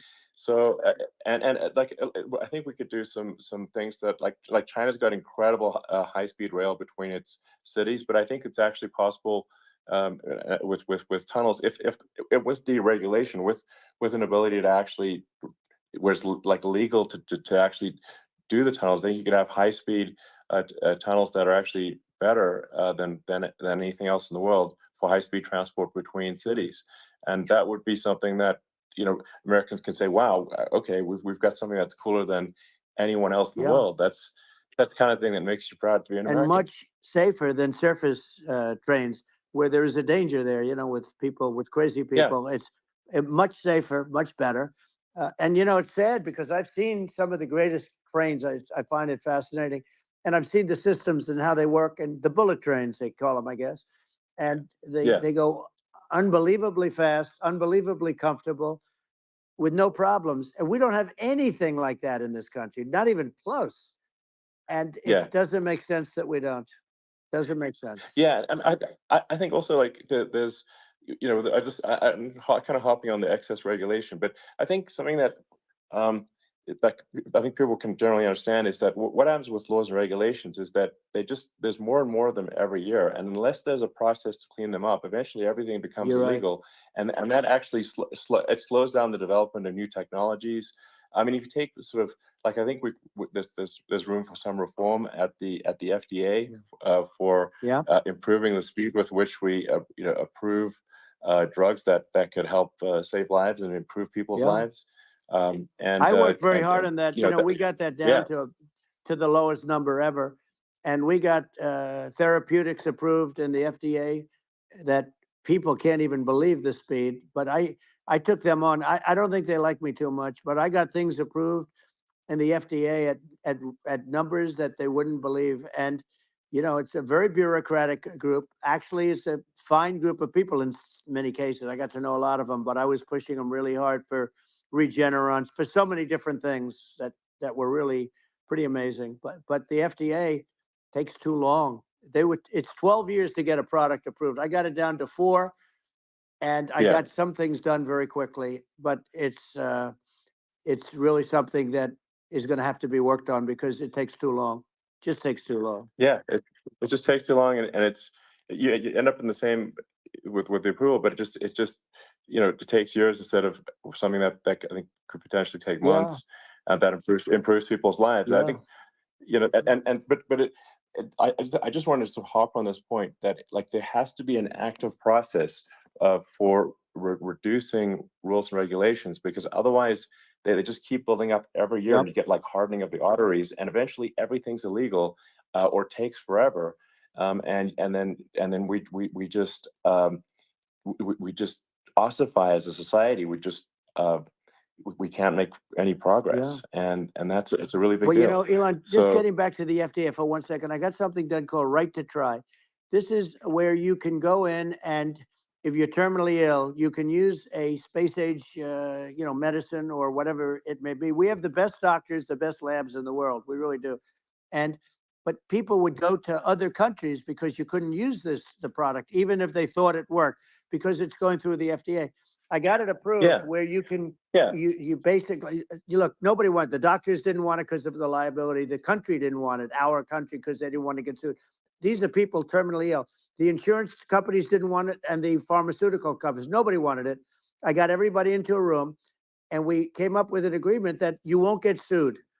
And also, they didn't want it on their record. If somebody's terminally ill and they die after taking a drug, they didn't want that on their record. So we set a separate list. If somebody was... Okay, guys. That's going to be it for me tonight. I want to thank you all for tuning in tonight. Please, everybody else is going to get, before I get booted off of here, because I'm coming close to the time limit here. So I want to thank you guys for tuning in. Don't forget to join me tomorrow night, 9 p.m. Eastern Standard Time. If I wake up in the morning, I will be doing Waking Up America with a Conservative Viewpoint at 6 a.m. Eastern Standard Time. If you guys want to stop in, I want to give you a little glimpse into what we're going to get into. I don't show videos or nothing. I can't give everything away. But I think we had a great time in chat with all their problems that they were having and everything. But at least we got to listen to some of it. It was more of a chat session than an interview session, but that's okay. We get to hear a little bit of what their guys are planning on doing, Elon Musk's opinion on everything. I kind of like Elon Musk. Some people don't. I kind of do. He's eccentric. He's smart. He's in like the genius border range. He's got 160 IQ. So I definitely want to thank you guys for tuning in. I'm tired, and I am going to, wow, I'm looking at 682 views on Twitter. That's awesome. Thank Vic. But I want to thank you guys for tuning in, and I will see you guys tomorrow night. Yep, I'm booted. Thank you. Good night. I'll see you tomorrow.